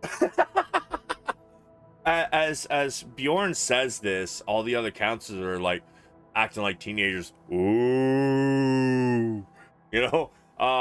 But Padraig or Counselor Caliph looks between both Bjorn and Padraig. Very well. But if you are to get there in time, I would leave immediately. So the Let's go, question is guys. the same. Do you have a means to get there quicker? We need horses and a wagon. Because I do not think a horse would allow me on its back. You don't weigh much more than a fat person. But I'm could just also Holy a bear, though. shit! And a bear seeing Disguise a yourself horse... as a human. That's fair. That's fair. But Horse's intellect is like 2. I don't think they're going to notice. Holy shit. Oh. that's fair. And a horse can carry 2 people. Says very well. I will send send word ahead to the stables. And you may head out as soon as possible. We can cover that distance in, I think, 8 hours. 30 miles? Another reason I was saying about the wagon is so that somebody could get a long rest in the back to get all their spells back or to switch their spells if they need to. Base travel speed in 5e is 24 miles a day. If you're doing fast travel pace, it's 30 miles. Huh. Okay. So that would be 12 hours from now. However, that does mean at 3 o'clock, you guys do hit your level of exhaustion. As a heads up, it is about 7 o'clock in the morning right now. Except if we have a wagon, then one person could get a long rest, right? If we have a wagon... Go ahead. They will have to do rolls. As a wagon, it's not like a car. It doesn't have shocks. You know, you're going down dirt trails. Like, paved roads are not a thing. So, I will allow... Probably in a wagon, up to 2 people can try to get a long rest. They will have to do rolls to see if they can actually get it. That's fair. Is the first level of exhaustion like guaranteed, or is it something we can roll like a save against? It is going to be guaranteed. And what So is it's- that disadvantage? It's disadvantage on ability checks, Yes. which doesn't include everything in combat. It does not. I believe... And luck would cancel that out? It possibly could, but give me 1 second. I'm just somebody who has